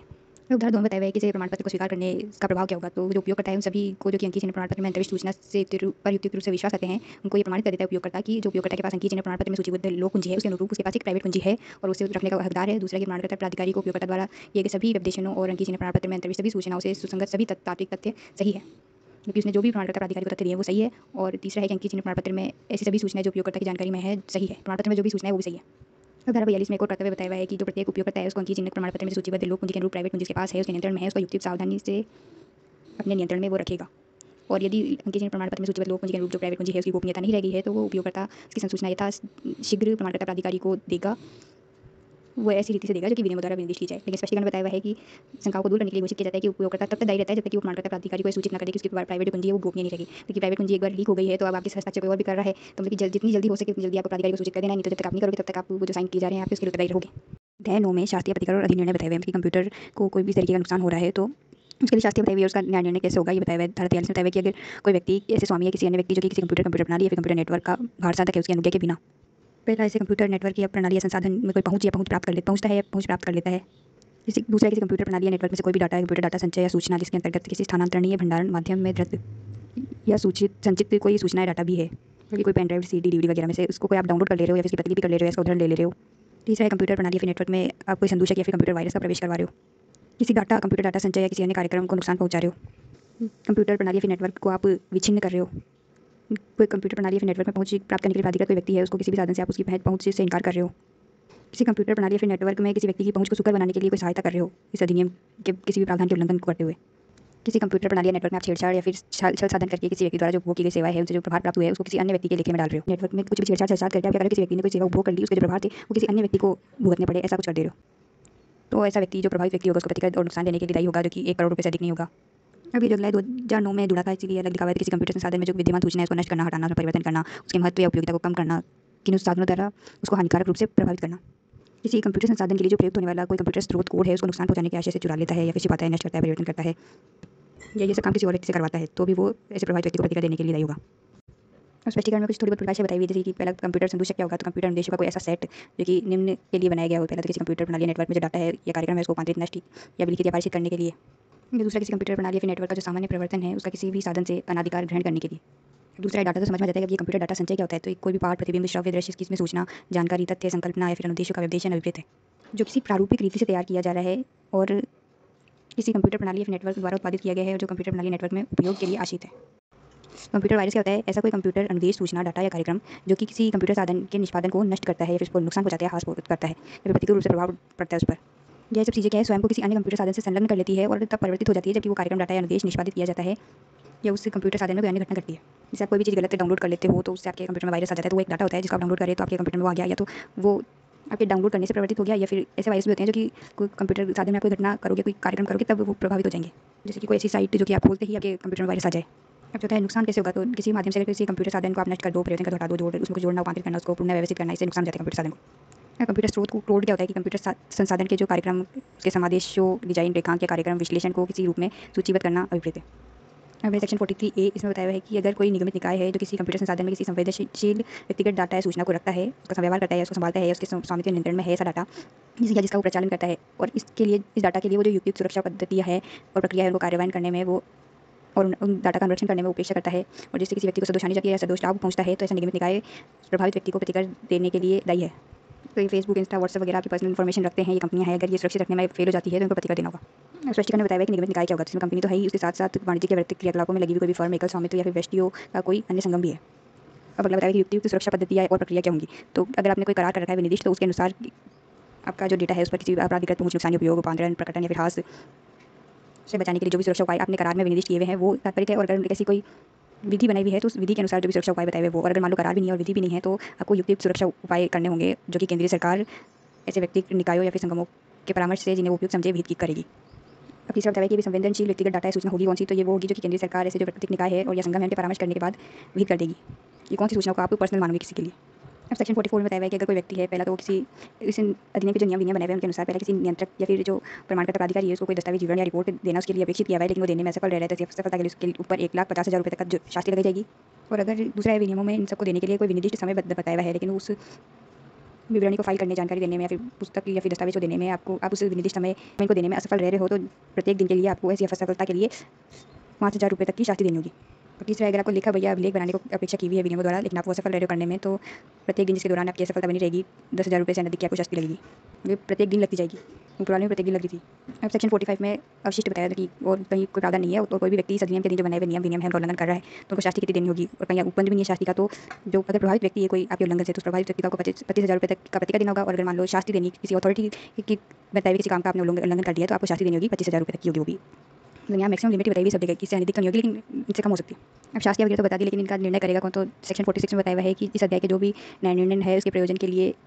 केंद्रीय सरकार जो है तीन के बंदों के लिए देते हुए भारत सरकार के जो निदेशक है उसकी पंक्ति से निम्न के किसी अधिकारी को, निदेशक की पंक्ति से तो ऊपर ही होगा वो, या फिर निदेशक की पंक्ति का हो, और नहीं है तो राज्य सरकार के किसी समतुल्य अधिकारी को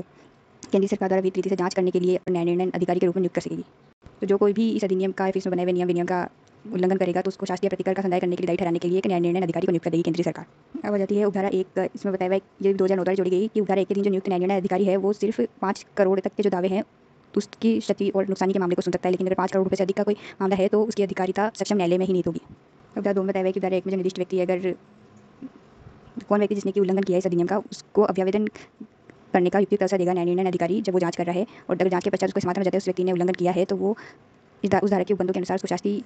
अधिरोपित कर सकेगा या फिर प्रतिकर अधिरोपित कर सकेगा जो वो ठीक समझे। बल्कि शास्त्रीय प्रतिकर कौन सी होगी, जो कि ऊपर अपने जिन धाराओं में देखा है उसके अनुसार जो वो ठीक समझे उतना प्रतिकर शास्त्री को लगा सकेगा। अब 3 में बताया हुआ है कि न्याय निर्णय अधिकारी की जो नियुक्ति है तब तक नहीं की जाएगी जब तक उसके पास सूचना प्रौद्योगिकी के क्षेत्र में अनुभव ना हो और विधि को या फिर न्यायिक अनुभव ना हो, जो कि केंद्रीय सरकार की इसको अनुभव होना चाहिए प्रौद्योगिकी में, और विधि को न्यायिक अनुभव भी होना चाहिए जो कि केंद्रीय सरकार विधि कर देगी। उधर 4 बताया हुआ है कि एक से अधिक अगर न्याय निर्णय अधिकारी नियुक्त करे जा रहे हैं तो केंद्रीय सरकार आदेश द्वारा उनके विषयों और स्थानों को विनिर्देश करेगी किसके बाद वो अधिकारिता रखेंगे। 5 में न्याय निर्णय अधिकारी की शक्तियाँ बताई हुई है, तो उसको सिविल न्यायालय की शक्तियाँ होंगी जो कि धारा 58 की धारा 2 के अधीन अपील अधिकरण को भी है। और साथ में वो जो इसके सामने जो भी कार्रवाई की जाएगी वो भारतीय दंड संहिता 193 और 228 के अंतर्गत न्यायिक कार्रवाई समझी जाएगी, और उसे दंड प्रक्रिया संहिता की सेक्शन 345 और 346 के प्रयोजन के लिए सिविल न्यायालय समझा जाएगा। और थर्ड है सिविल प्रक्रिया संहिता 1908 के जो ऑर्डर 21 है उसके प्रयोजन के लिए वो सिविल न्यायालय समझा जाएगा, मतलब इसका जो एग्जीक्यूशन है वो भी ऑर्डर 21 के अनुसार किया जाएगा इसकी जो कार्रवाई होगी। अब सेक्शन 47 में बताया हुआ है कि इस अध्याय के प्रयोजन के लिए प्रतिकर की मात्रा जब निर्धारित करेगा न्याय निर्णय अधिकारी तो उसको इन बातों का ध्यान रखना होगा। पहला तो कि जो व्यतिक्रम के परिणाम स्वरूप किसी को भिलाफ या भी अनुचित फायदा हुआ है तो उसकी रकम क्या होगी। अगर परिणाम निर्धारण योग्य है, मतलब जो व्यतिक्रम हुआ उसके अनुसार कोई परिणाम निकला और उसका निर्धारण किया जा सकता है कि किसको अनुचित लाभ या फायदा हुआ है तो उसकी रकम को ध्यान में देगा। और दूसरा है कि अगर व्यतिक्रम के परिणाम स्वरूप किसी व्यक्ति को कोई हानि हुई है तो उसकी रकम को ध्यान में रखेगा, और जो व्यतिक्रम है उसकी आवृत्ति प्रकृति में कितनी बार इस व्यतिक्रम को किया हुआ है इन सब चीज़ों को ध्यान में रखते हुए वो प्रतिकर को निर्धारित करेगा। अब है अगला अध्याय 10 अपील अधिकरण, ये 2017 से है। तो सेक्शन 48 में बताया है कि अपील अधिकरण की स्थापना कैसे की, कौन होगा अपील अधिकरण, तो भारतीय दूरसंचार विनियामक प्राधिकरण अधिनियम 1997 की धारा 14 के अधीन जो स्थापित दूर संचार विवाद समाधान और अपील अधिकरण है वो ही वित्त अधिनियम 2017 की जो अध्याय 6 के भाग 14 के प्रारंभ से ही इस अधिनियम के प्रयोजनों के लिए भी अपील अधिकरण होगा, और ये अधिकरण इस अधिनियम के जो प्रदत्त अधिकारिता है, शक्तियाँ है और प्राधिकार है उसका प्रयोग कर सकेगा। तो जब से वित्त अधिनियम 2017 के प्रावधान प्रारंभ हुए कि 2017 से ही ये अधिकरण आया है, जो कि पहले ही था ये अधिकरण तो, लेकिन इसको अधिकारिता दी हुई इस अधिनियम के मामले सुनने के लिए भी। तो कौन सा अधिकरण है, दूर संचार विवाद समाधान और अपील अधिकरण, यहाँ पे अपील अधिकरण है। उदाहरण 2 में बताया कि केंद्रीय सरकार अधिसूचना से ये बताएगी कि किस विषय और स्थान के लिए जिसके संबंध में अपील अधिकरण अधिकारिता प्रयोग करेगा। अब सेक्शन 52 में अपील अधिकरण के जो अध्यक्ष और सदस्य उनके वेतन भत्ते, उनकी सेवा के जो निबंधन और शर्तें हैं, उनकी पेंशन भुगतान, अन्य सेवानिवृत्ति के फायदे हैं वो विहित किए जाएंगे, उनके नियम द्वारा बनाए जाएंगे। अब है सेक्शन 52D, अगर 2 सदस्यों से मिलकर बनने वाली न्यायपीठ अगर किसी प्रश्न की सुनवाई कर रही है, उनकी राय में मतभेद है, तो उस प्रश्न को वो अध्यक्ष को निवेश करेंगे और वो स्वयं उस प्रश्न को की सुनवाई करेगा, और उस प्रश्न का जो विनिश्चय है ऐसे सदस्यों के बहुमत की राय के अनुसार होगा, जिसमें कि वो जो मामले की मूल रूप से सुनवाई कर रहे थे उनको मिलाकर बनेंगे। तो जो मूल सदस्य थे उनको तो लिया जाएगा और उनकी राय देखी जाएगी, और प्रश्न का निर्धारण जो अध्यक्ष कर रहा है अगर उसमें और कोई सदस्य कोई वो जोड़ता है, राय बनाते हैं, तो इन सबसे मिलकर जो बहुमत आएगा उसके अनुसार इसका विनिश्चय हो जाएगा। अब सेक्शन 57 में बताया है कि कौन से मामलों की अपील जाएगी अपील अधिकरण को। तो धारा 2 में जैसा उल्लेखित है उसके सिवाय इस अधिनियम के अधीन जो भी नियंत्रक या फिर न्याय निर्णायक अधिकारी, जो अपन पिछले चैप्टर में पढ़ के आए थे, उसके जो आदेश होंगे उससे व्यतीत व्यक्ति है वो अपील अधिकार में अपील कर सकेगा जिसकी उस विषय पर अधिकारिता है। लेकिन उदाहरण 2 में बताया हुआ है कि जो न्याय निर्णय अधिकारी द्वारा पक्षकारों की सहमति से जो भी आदेश पारित किए गए हैं उसके विरुद्ध अपील नहीं होगी। तो ध्यान देना, न्याय निर्णय अधिकारी है वो पक्षकारों की सहमति से कोई आदेश दे रहा है, इसमें नियंत्रक नहीं है। अब सबसेक्शन 3 में बताया हुआ है कि जो धारा 1 की जो अपील है वो उस तारीख से 45 दिन के भीतर की जाएगी जिस दिन नियंत्रक या फिर न्याय निर्णय अधिकारी द्वारा उस आदेश की प्रति व्यतीत व्यक्ति को उपलब्ध कराई जाती है, और जो अपील होगी वो इस प्रारूप में और उस फीस के साथ होगी जो कि भेजी जाए। लेकिन परंतु बताया हुआ है कि अपील अधिकरण जो है 45 दिन की जो अवधि की समाप्ति के बाद भी अपील को ग्रहण कर सकता है अगर पर्याप्त कारण दर्शा दिए जाते हैं कि क्यों उक्त अवधि में अपील फाइल नहीं की जा सकी।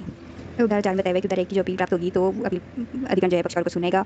और उसके पश्चात अगर उस आदेश के जिसके विरुद्ध अपील की गई है उसको पुष्ट उपांतरित तपास करने वालों को आदेश फाइल कर सकेगा जो उचित समझे। तो उदाहरण 5 में बताया हुआ है कि जो अपील अधिकरण का आदेश है वो उस आदेश की एक प्रति अपील के पक्षकारों को और संबंधित नियंत्रक या निर्णय अधिकारी को भी भेजेगा। उदाहरण 6 में बताया हुआ है कि जो अपील है इसको यथाशीघ्र निपटाया जाएगा और अपील की प्राप्ति से 6 माह के भीतर इसको अंतिम रूप से निपटाने का प्रयास किया जाएगा। अब सेक्शन 58 में बताया हुआ है कि जो अपील अधिकरण की क्या शक्तियाँ होंगी।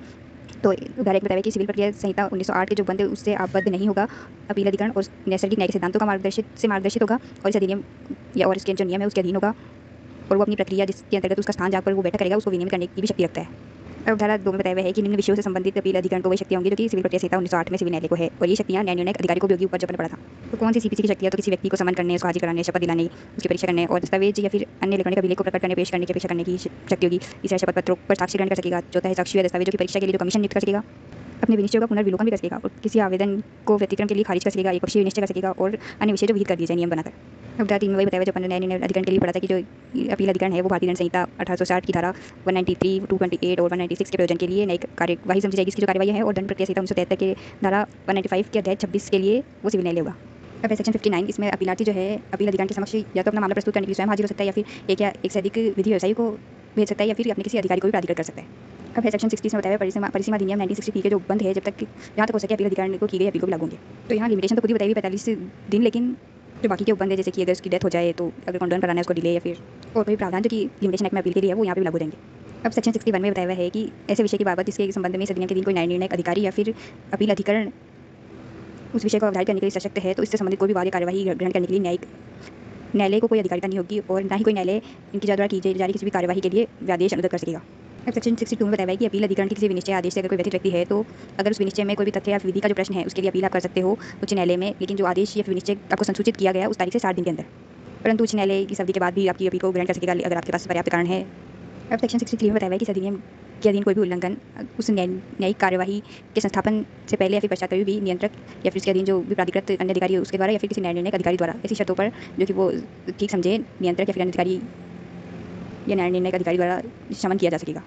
लेकिन परंतु में बताया हुआ है कि अगर ऐसी कोई शर्त है इसमें कोई राशि बताई हुई है कि इसका भुगतान कर दो तो वो जो राशि है वो शास्त्री के लिए जो अधिकतम रकम है इस अधिनियम के अधीन उल्लंघन के लिए जो अधिरोपित की जा सकती है अधिकतम रकम शास्त्री के रूप में उससे अधिक नहीं होगी। अब धारा 2 में बताया हुआ है कि ये जो धारा 1 है ऐसे व्यक्ति को लागू नहीं होगी जहाँ की उस व्यक्ति को पहले भी किसी उल्लंघन के लिए शमन किया गया था और उस शमन की तारीख से 3 वर्ष की अवधि के भीतर उसने वही या फिर वैसा ही उल्लंघन वापस कर दिया। तो स्पष्टीकरण में बताया हुआ है कि जो 3 वर्ष की अवधि है ना इसकी समाप्ति के पश्चात अगर कोई उल्लंघन किया जाता है तो वो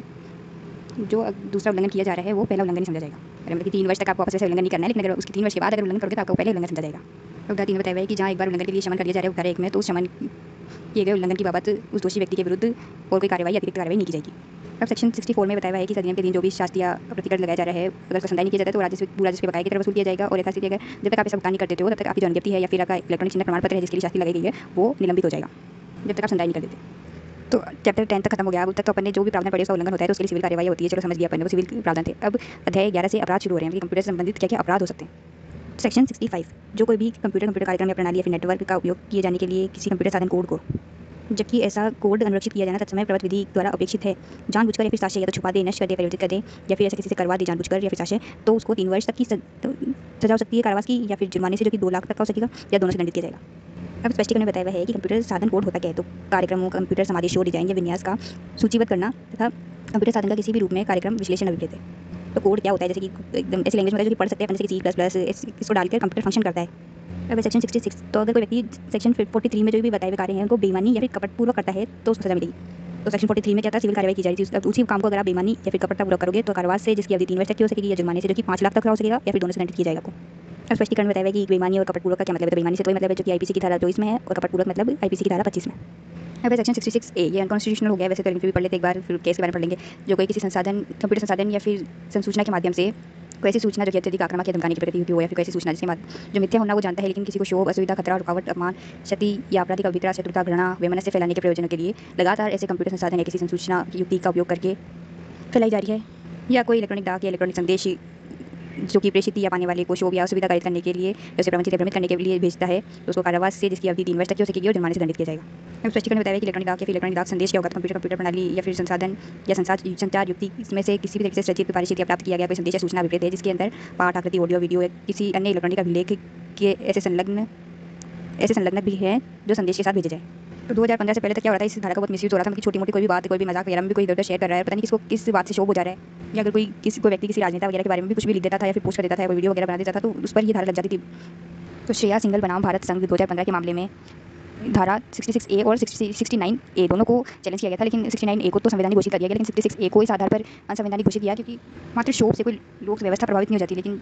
जो धारा 66 है वो पूरी तौर पर एक विसंगत, मूलतः खुली छोर वाली, अपरिभाषित और अस्पष्ट भाषा का उपयोग करती है, जिससे कि ये इतनी व्यापक है कि किसी भी विषय पर कोई भी राय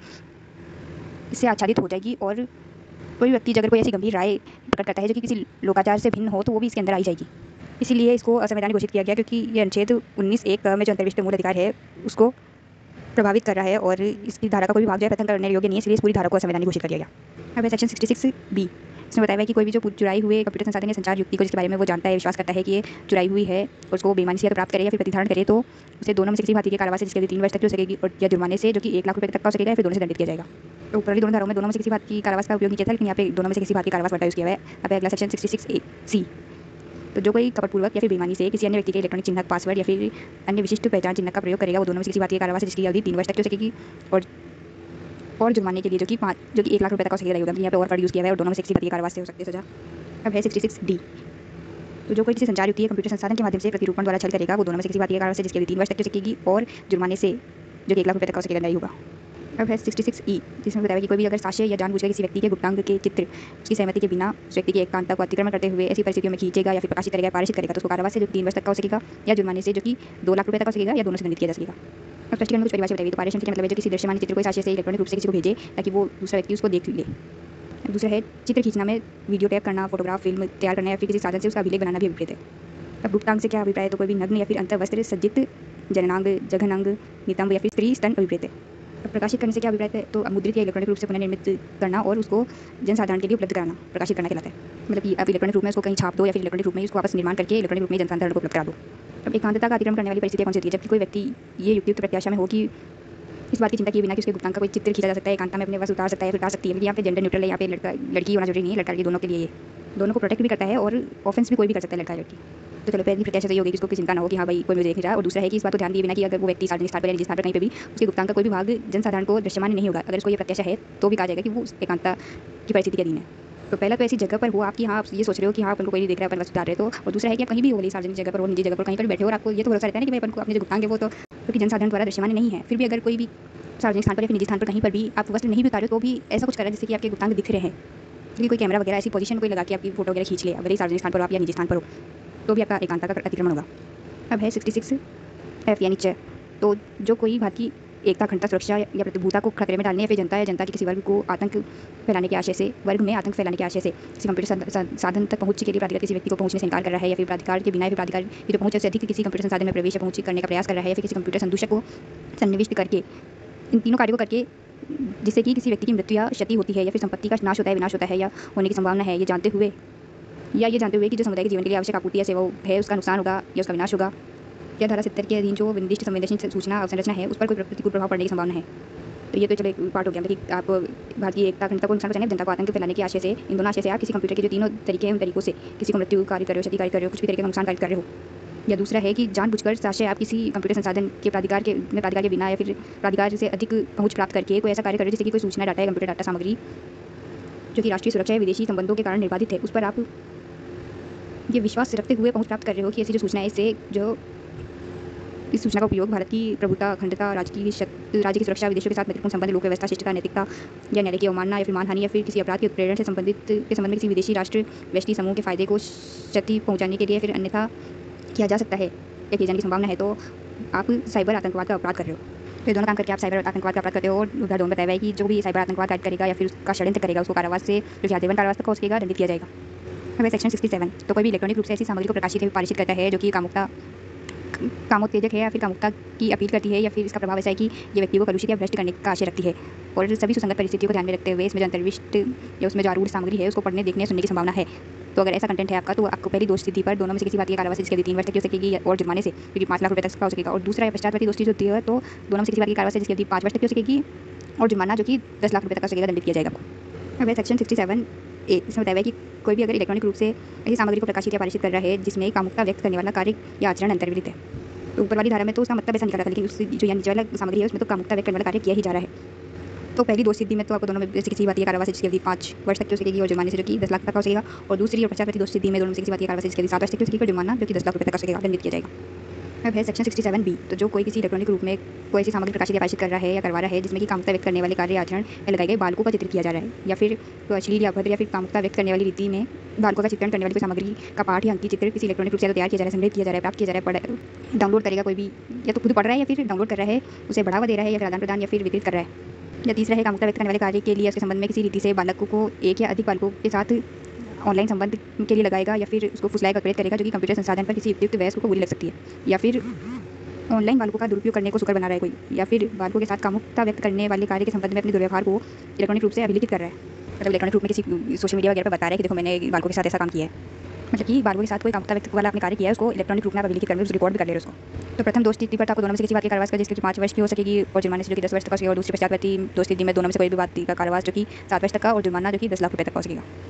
तो कार्रवाई और जुर्माना दोनों साथ में है यहाँ, लेकिन परंतु बताया है कि धारा 67, 67A और 67B की इस धारा के उपबंध जो है इसका विस्तार किसी ऐसी पुस्तक, परिचय पत्र, लेख, रेखाचित्र, पेंटिंग के प्रदर्शन या इलेक्ट्रॉनिक रूप में आकृति पर नहीं होगा जिसका कि प्रकाशन इस आधार पर जन कल्याण के रूप में न्यायोचित साबित किया गया है कि वो जो पुस्तक, परिचय पत्र, लेखा, रेखाचित्र, पेंटिंग, प्रदर्शन, आकृति, विज्ञान, साहित्य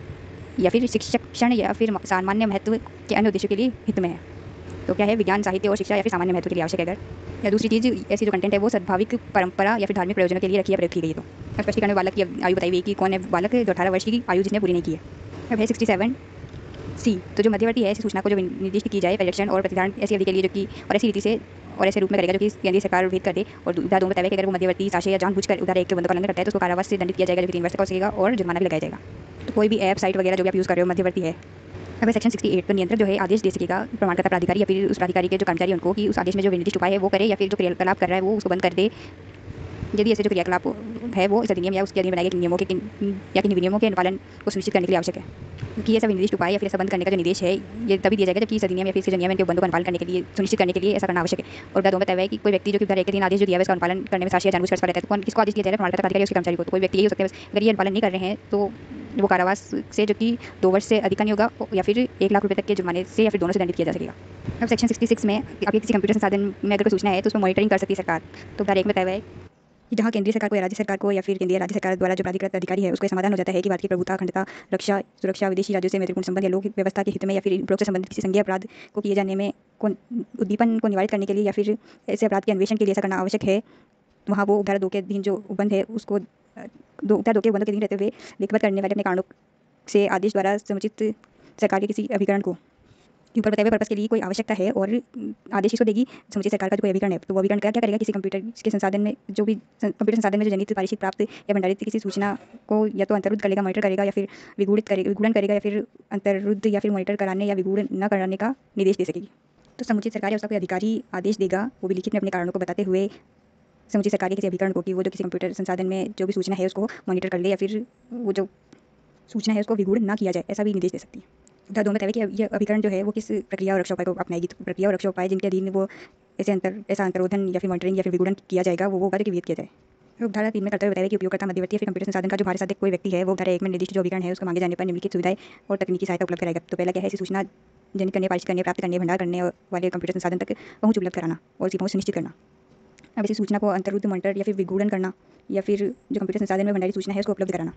अब धारा 4 में बताया कि उपयोगकर्ता मध्यवर्ती या कोई व्यक्ति जो धारा 3 के में विनिर्दिष्ट अभिकरण को सहायता करने के लिए लाभबद्ध है वो सफल रहता है तो कारावास से जिसकी अवधि 7 वर्ष तक की हो सकेगी और जुर्माने से दंडित किया जाएगा उसको। अब सेक्शन 69A में जनता तक किसी सूचना को पहुंच को रोक सकती है सरकार। तो धारा 1 में बताया कि केंद्रीय सरकार या इसके निम्न जो भी विशेष रूप से प्राधिकृत अधिकारी उसको अगर समाधान हो जाता है कि भारत की प्रभुता, अखंडता, रक्षा, राज्य की सुरक्षा, विदेशी राज्यों से महत्वपूर्ण संबंध, लोक व्यवस्था या फिर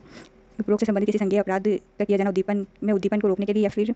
ये आवश्यक है या समीचीन है तो वहाँ वो धारा 2 के उपबंधों के अधीन रहते हुए अपने कारणों को लिखित करते हुए आदेश देगी कि जो सरकार का कोई अभिकरण है या फिर कोई मध्यवर्ती है वो किसी कंप्यूटर संसाधन में जो जनित पारित प्राप्त भंडारित पारित किसी सूचना को जनता तक पहुँच के लिए अवरुद्ध करने का निर्देश दे सकेगी या फिर अवरोध कराएगा। सरकार कोई अभिकरण या फिर मध्यवर्ती। तो मध्यवर्ती क्या है, जो सोशल मीडिया प्लेटफॉर्म्स वगैरह, फिर कोई कंपनियां है जो कि सर्विसेज दे रही है, तो मध्यवर्ती है लोगों के बीच में जो जानकारी पहुंचाने के लिए सर्विस दे रही है। अवधारा 2 बताया है कि जो अवरोध है इसके लिए भी रक्षा उपाय करने पड़ेंगे, तो वो प्रक्रिया और रक्षा उपाय जो कि जिसके अधीन जनता तक ऐसी पहुंच में अवरोध लाया जाएगा वो होंगे जो कि विहित की जाए। तो अब उदाहरण 3 में बताया है कि मध्यवर्ती जो कि उदाहरण 1 में जो जारी निर्देश उसका पालन करने में सफल रहता है तो वो कारावास की जो कि अवधि 7 वर्ष तक की हो सकेगी और जुर्माने से दंडनीय होगा। अब 69B में सरकार साइबर सुरक्षा को सुनिश्चित करने के लिए कुछ कार्य कर सकती है। तो पहला है केंद्रीय सरकार देश में साइबर सुरक्षा को बढ़ाने और कंप्यूटर संदूषक को पहचानने के लिए, विश्लेषण के लिए और अनाधिकार प्रवेश या फैलान को रोकने के लिए राष्ट्रपति में अधिसूचना द्वारा किसी कंप्यूटर संसाधन में जो जनित पारित प्राप्त या फिर भंडारित ट्रैफिक आंकड़ा है या फिर सूचना है उसको मॉनिटर करने और एकत्र करने के लिए सरकार के किसी अभिकरण को प्राधिकृत कर सकती है। अब धारा 2 में बताया हुआ है कि मध्यवर्ती या जो कंप्यूटर संसाधन का भारसाधक है वो जब अभिकरण द्वारा मांग की जाएगी तो धारा 1 तो वो तकनीकी सहायता उपलब्ध कराएगा और ऑनलाइन पहुंच को समर्थ बनाने के लिए अभिकरण को सभी सुविधाएं देगा और जो ट्रैफिक आंकड़े या फिर सूचना जनित पारित प्राप्त या भंडारित करने वाला जो कंप्यूटर संसाधन है उसको ऑनलाइन पहुंच उपलब्ध करवाएगा कि जिस कंप्यूटर संसाधन में से आंकड़े हैं उस पर ऑनलाइन पहुंच सुनिश्चित करेगा वो अभिकरण की। उदाहरण 3 बताया कि ट्रैफिक आंकड़ा सूचना मॉनिटर करने और एकत्र करने की जो प्रक्रिया रक्षा उपाय वो विहित किए जाएंगे। उदाहरण 4 में बताया कि कोई मध्यवर्ती अगर साजिश जानबूझकर उदाहरण 2 के जो बंद उसका उल्लंघन करेगा तो उसको 3 वर्ष तक की सजा और जुर्माने से दंडित किया जा सकेगा। अब स्पष्टीकरण में परिभाषा बताई कि कंप्यूटर संदूषण क्या होगा, तो वो जो सेक्शन 43 में बताया हुआ है। और जो ट्रैफिक आंकड़ा है वो क्या होगा, जो किसी व्यक्ति कंप्यूटर प्रणाली या कंप्यूटर नेटवर्क या स्थिति को पहचानने वाला या फिर उसकी पहचान करने के लिए तात्पर्य कोई भी डाटा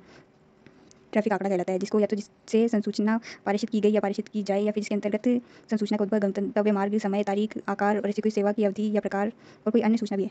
लेकिन सब प्रकार की सूचनाओं से जिसने उस जो संसूचना है वो जिससे पारित की गई है उसका पता चल जाता है। जो व्यक्ति कंप्यूटर प्रणाली या कंप्यूटर नेटवर्क या स्थिति इसकी पहचान हो जाती है कि किसने उस संसूचना को पारित किया है। अब धारा 70 में ये बताया है कि जो समुचित सरकार है वो राज्यपत्र में अधिसूचना द्वारा किसी कंप्यूटर संसाधन को जो कि प्रत्यक्ष या फिर अप्रत्यक्ष नाजुक सूचना अवसंरचना की सुविधा को अगर प्रभावित करता है तो उसको संरक्षित प्रणाली घोषित कर सकेगी। स्पष्टीकरण में बताया है कि नाजुक सूचना अवसंरचना क्या होती है, तो कोई ऐसा कंप्यूटर संसाधन जिसके अक्षमीकरण या फिर नाश एक राष्ट्रीय सुरक्षा, अर्थव्यवस्था, लोक स्वास्थ्य या फिर सुरक्षा कमजोर होगी। अब धारा 2 में बताया है कि समुचित सरकार लिखित आदेश द्वारा ऐसे व्यक्ति को प्राधिकृत कर सकेगी जो धारा 1 के अधीन जो अधिसूचित संरक्षित प्रणाली है उस तक पहुंच रखने के लिए प्राधिकृत होगा।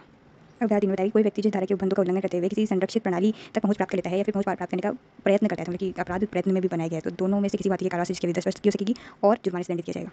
अब धारा 4 में बताया केंद्रीय सरकार इसी संरक्षित प्रणाली के लिए सूचना सुरक्षा पद्धति और प्रक्रिया विहित करेगी। तो घोषित तो समुचित सरकार कर सकती है कि राज्य और केंद्र दोनों कर सकते हैं, लेकिन जो सुरक्षा पद्धति और प्रक्रिया है ये केंद्रीय सरकार बनाएगी। अब सेक्शन 70A केंद्रीय सरकार राष्ट्रपति में अधिसूचना द्वारा सरकार की किसी संगठन को नाजुक सूचना अवसंरचना के संरक्षण के लिए राष्ट्रीय नोडल अधिकरण अभिहित कर सकेगी। अब धारा 2 बताया कि धारा 1 के अधीन जो बनाया हुआ अभिहित किया हुआ राष्ट्रीय नोडल अभिकरण है वो सभी उपायों के लिए उत्तरदायी होगा, जिसमें कि नाजुक सुरक्षा अवसंरचना के संरक्षण से संबंधित किसी भी अनुसंधान और विकास को भी शामिल किया हुआ है, मतलब कि उसको उपाय करने हैं इसकी सुरक्षा से संबंधित सारे। अब धारा 3 बताया कि जो अभिकरण है अपने कर्तव्यों और का पालन ऐसी रीति से करेगा जो कि विहित की जाएगी। अब सेक्शन 70B इसमें उदाहरण में बताया कि केंद्रीय सरकार राष्ट्रपति में अधिसूचना द्वारा सरकार के किसी अभिकरण को नियुक्त करेगी जिससे कि भारतीय कंप्यूटर आपात मोचन दल कहा जाएगा। अब धारा 2 में बताया कि केंद्रीय सरकार जैसा अभिकरण है इसमें एक महानिदेशक और अन्य अधिकारी तथा कर्मचारी उपलब्ध कराएगी जो कि विहित किए जाएंगे। अब धारा 3 में इन महानिदेशक अधिकारी और कर्मचारियों के वेतन भत्ते और जो सेवा की शर्तें हैं वो विहित की जाएंगी। अब धारा 4 में बताया है कि कौन कौन से कृत्य ये भारतीय कंप्यूटर आपात मोचन दल साइबर सुरक्षा के क्षेत्र में करेगा और ये साइबर सुरक्षा के लिए राष्ट्रीय अभिकरण के रूप में कार्य करेगा। तो पहला कार्य तो है साइबर घटना से संबंधित सूचना का संग्रहण, विश्लेषण और प्रसार। दूसरा साइबर सुरक्षा की जो घटनाएं उनका पूर्वानुमान और उसकी चेतावनी देगा। साइबर सुरक्षा की घटनाओं से निपटने के लिए जो आपात अध्युपाय है वो बताएगा। और चौथा है कि साइबर घटना मोचन के जो क्रियाकलाप होंगे उनमें समन्वय करेगा। और पांचवा है साइबर घटनाओं की सूचना सुरक्षा पद्धतियाँ, प्रक्रियाएं, निवारण, मोचन और उसकी रिपोर्ट कैसे करने उसके संबंध में मार्गदर्शन, सिद्धांत, सलाह, अति संवेदनशील टिप्पणियाँ और श्वेत पत्र जारी करेगा। और अगला है ऐसे साइबर सुरक्षा से संबंधित अन्य कार्य जो विहित किए जाए। अब धारा 5 में बताया कि जो अपने कर्तव्य का पालन करेंगे वो स्थिति से करेंगे जो कि विहित की जाएगी। अब बताया कि जो अभिकरण होगा वो धारा 4 में बताए हुए उपबंधों को क्रियान्वित करने के लिए सेवा प्रदाताओं, मध्यवर्तियों, डाटा केंद्रों, निगमित निकायों या किसी अन्य व्यक्ति से सूचना मांग सकेगा और उसे निर्देश भी दे सकेगा। अब उदाहरण 7 में पंच में बताई हुई है कि जो उदाहरण 6 में जो भी व्यक्ति है अगर उदाहरण 6 में मांगी गई सूचना या निर्देश का अनुपालन करने में सफल रहता है तो उसको कारावास से जिसकी अवधि 1 वर्ष तक की हो सकेगी जुर्माने से जो कि 1 लाख रुपये तक का हो सकेगा, दोनों से दंडित किया जाएगा। अब धारा 8 में बताया कि कोई भी न्यायालय इस धारा का जो कोई अपराध होगा उसका संज्ञान धारा 1 में निर्दिष्ट जो अभिकरण है उससे के द्वारा इस नियमित प्राधिकृत किसी अधिकारी द्वारा की गई किसी परिवार पर ही करेगा, इसके सिवाय नहीं। मतलब धारा 7 में अगर कोई व्यक्ति कुछ निर्देश या सूचना देने में सफल रह रहा है तो उसके प्रति जो दंडित कार्रवाई है उसके लिए अभिकरण खुद अगर परिवार करे तभी परिवार होगा और कोई नहीं कर सकता है। अब सेक्शन 71 में बताया है कि जो कोई नियंत्रक या प्रमाणकर्ता प्राधिकारी के समक्ष अनुज्ञप्ति प्राप्त करने के लिए फिर इलेक्ट्रॉनिक चिन्ह प्राप्त करने के लिए कोई दुर्व्यवधान या फिर कोई तथ्य को छिपाकर कोई कार्य करता है तो उसको या तात्विक तथ्य को छिपाता है तो उसे ऐसे कारावास से जिसकी अवधि 2 वर्ष तक की हो सकेगी या जुर्माने से या फिर जुर्माने से जो कि 1 लाख रुपये तक हो सकेगा अथवा दोनों से दंडित किया जाएगा। अब सेक्शन 72 में बताया है कि अगर कोई भी व्यक्ति इस अधिनियम या इसके नियम या विनियमों के अधीन उसको कोई शक्तियाँ प्रदान की हुई है उसके अनुसार में किसी भी इलेक्ट्रॉनिक अभिलेख, पुस्तक, रजिस्टर, पत्राचार, सूचना, दस्तावेज अन्य सामग्री से संबंधित व्यक्ति की सहमति के बिना पहुँच प्राप्त कर लेता है और ये सूचना वो किसी अन्य व्यक्ति को प्रकट कर देता है। मतलब क्या करे, कोई व्यक्ति इस अधिनियम के दिन जो उसको शक्ति दी हुई है उसके अनुसार बिना सहमति के किसी व्यक्ति की जो सूचनाएं हैं ये सब उनको प्राप्त कर लेता है और उसको किसी और को प्रकट कर देता है तो वह कारावास से जिसकी अवधि 2 वर्ष तक की हो सकेगी या जुर्माने से जो 1 लाख रुपये तक हो सकेगा अथवा दोनों से दंडित किया जाएगा। लेकिन इस अधिनियम में या फिर किसी अन्य विधि में उसको वो किसी काम के लिए ये सब सूचना एकत्रित कर रहा है तब तो उसको कोई दंड नहीं दिया जाएगा, लेकिन वो बिना सहमति के उसको प्राप्त करके किसी और को प्रकट कर लेता है तो वो दंडनीय हो सकता है। अब है सेक्शन 72A। इसमें है कि इस अधिनियम या तत्समय प्रवर्तित अन्य विधि के उपबंधों के सिवाय अगर कोई भी अगर इन विधियों में अगर प्रावधान किए गए तो उनको छोड़कर अगर कोई प्रावधान नहीं है तो कोई व्यक्ति किसी जिसके अंतर्गत मध्यवर्ती भी है जिसने किसी विधिपूर्ण संविदा के निबंधों के अधीन सेवाएं उपलब्ध कराई है और उसको सेवाएं उपलब्ध कराते समय वो किसी सामग्री तक जिसमें किसी अन्य व्यक्ति के बारे में व्यक्तिगत सूचना अंतर्विष्ट पहुंच प्राप्त कर लेता है और उसको सदोष हानि या फिर सदोष अभिलाप पारित करने के आशय से या फिर ये जानते हुए कि ऐसा उसको होगा संबंधित व्यक्ति की सम्मति के बिना या फिर विधिपूर्ण जो संविदा इसको भंग करते हुए अन्य व्यक्ति को ऐसी सामग्री प्रकट कर देता है तो वो कारावास से जिसके भी 3 वर्ष तक की हो सकेगी या जुर्माने से जो कि 5 लाख रुपए तक हो सकेगा दोनों से दंडित किया जाएगा। मतलब ये सेवा प्रदाताओं के बारे में है जो कि ऑनलाइन सेवाएं दे रहे हैं जैसे कि फेसबुक इंस्टा या फिर कोई भी ऑनलाइन फॉर्म वगैरह भरते हो आप तो मध्यवर्ती है उसको आप अपनी व्यक्तिगत सूचनाएं दे रहे हो वो आपकी व्यक्तिगत सूचनाएं प्राप्त करके उसको सदोष हानि या सदोष अभिलाप करने के आशय से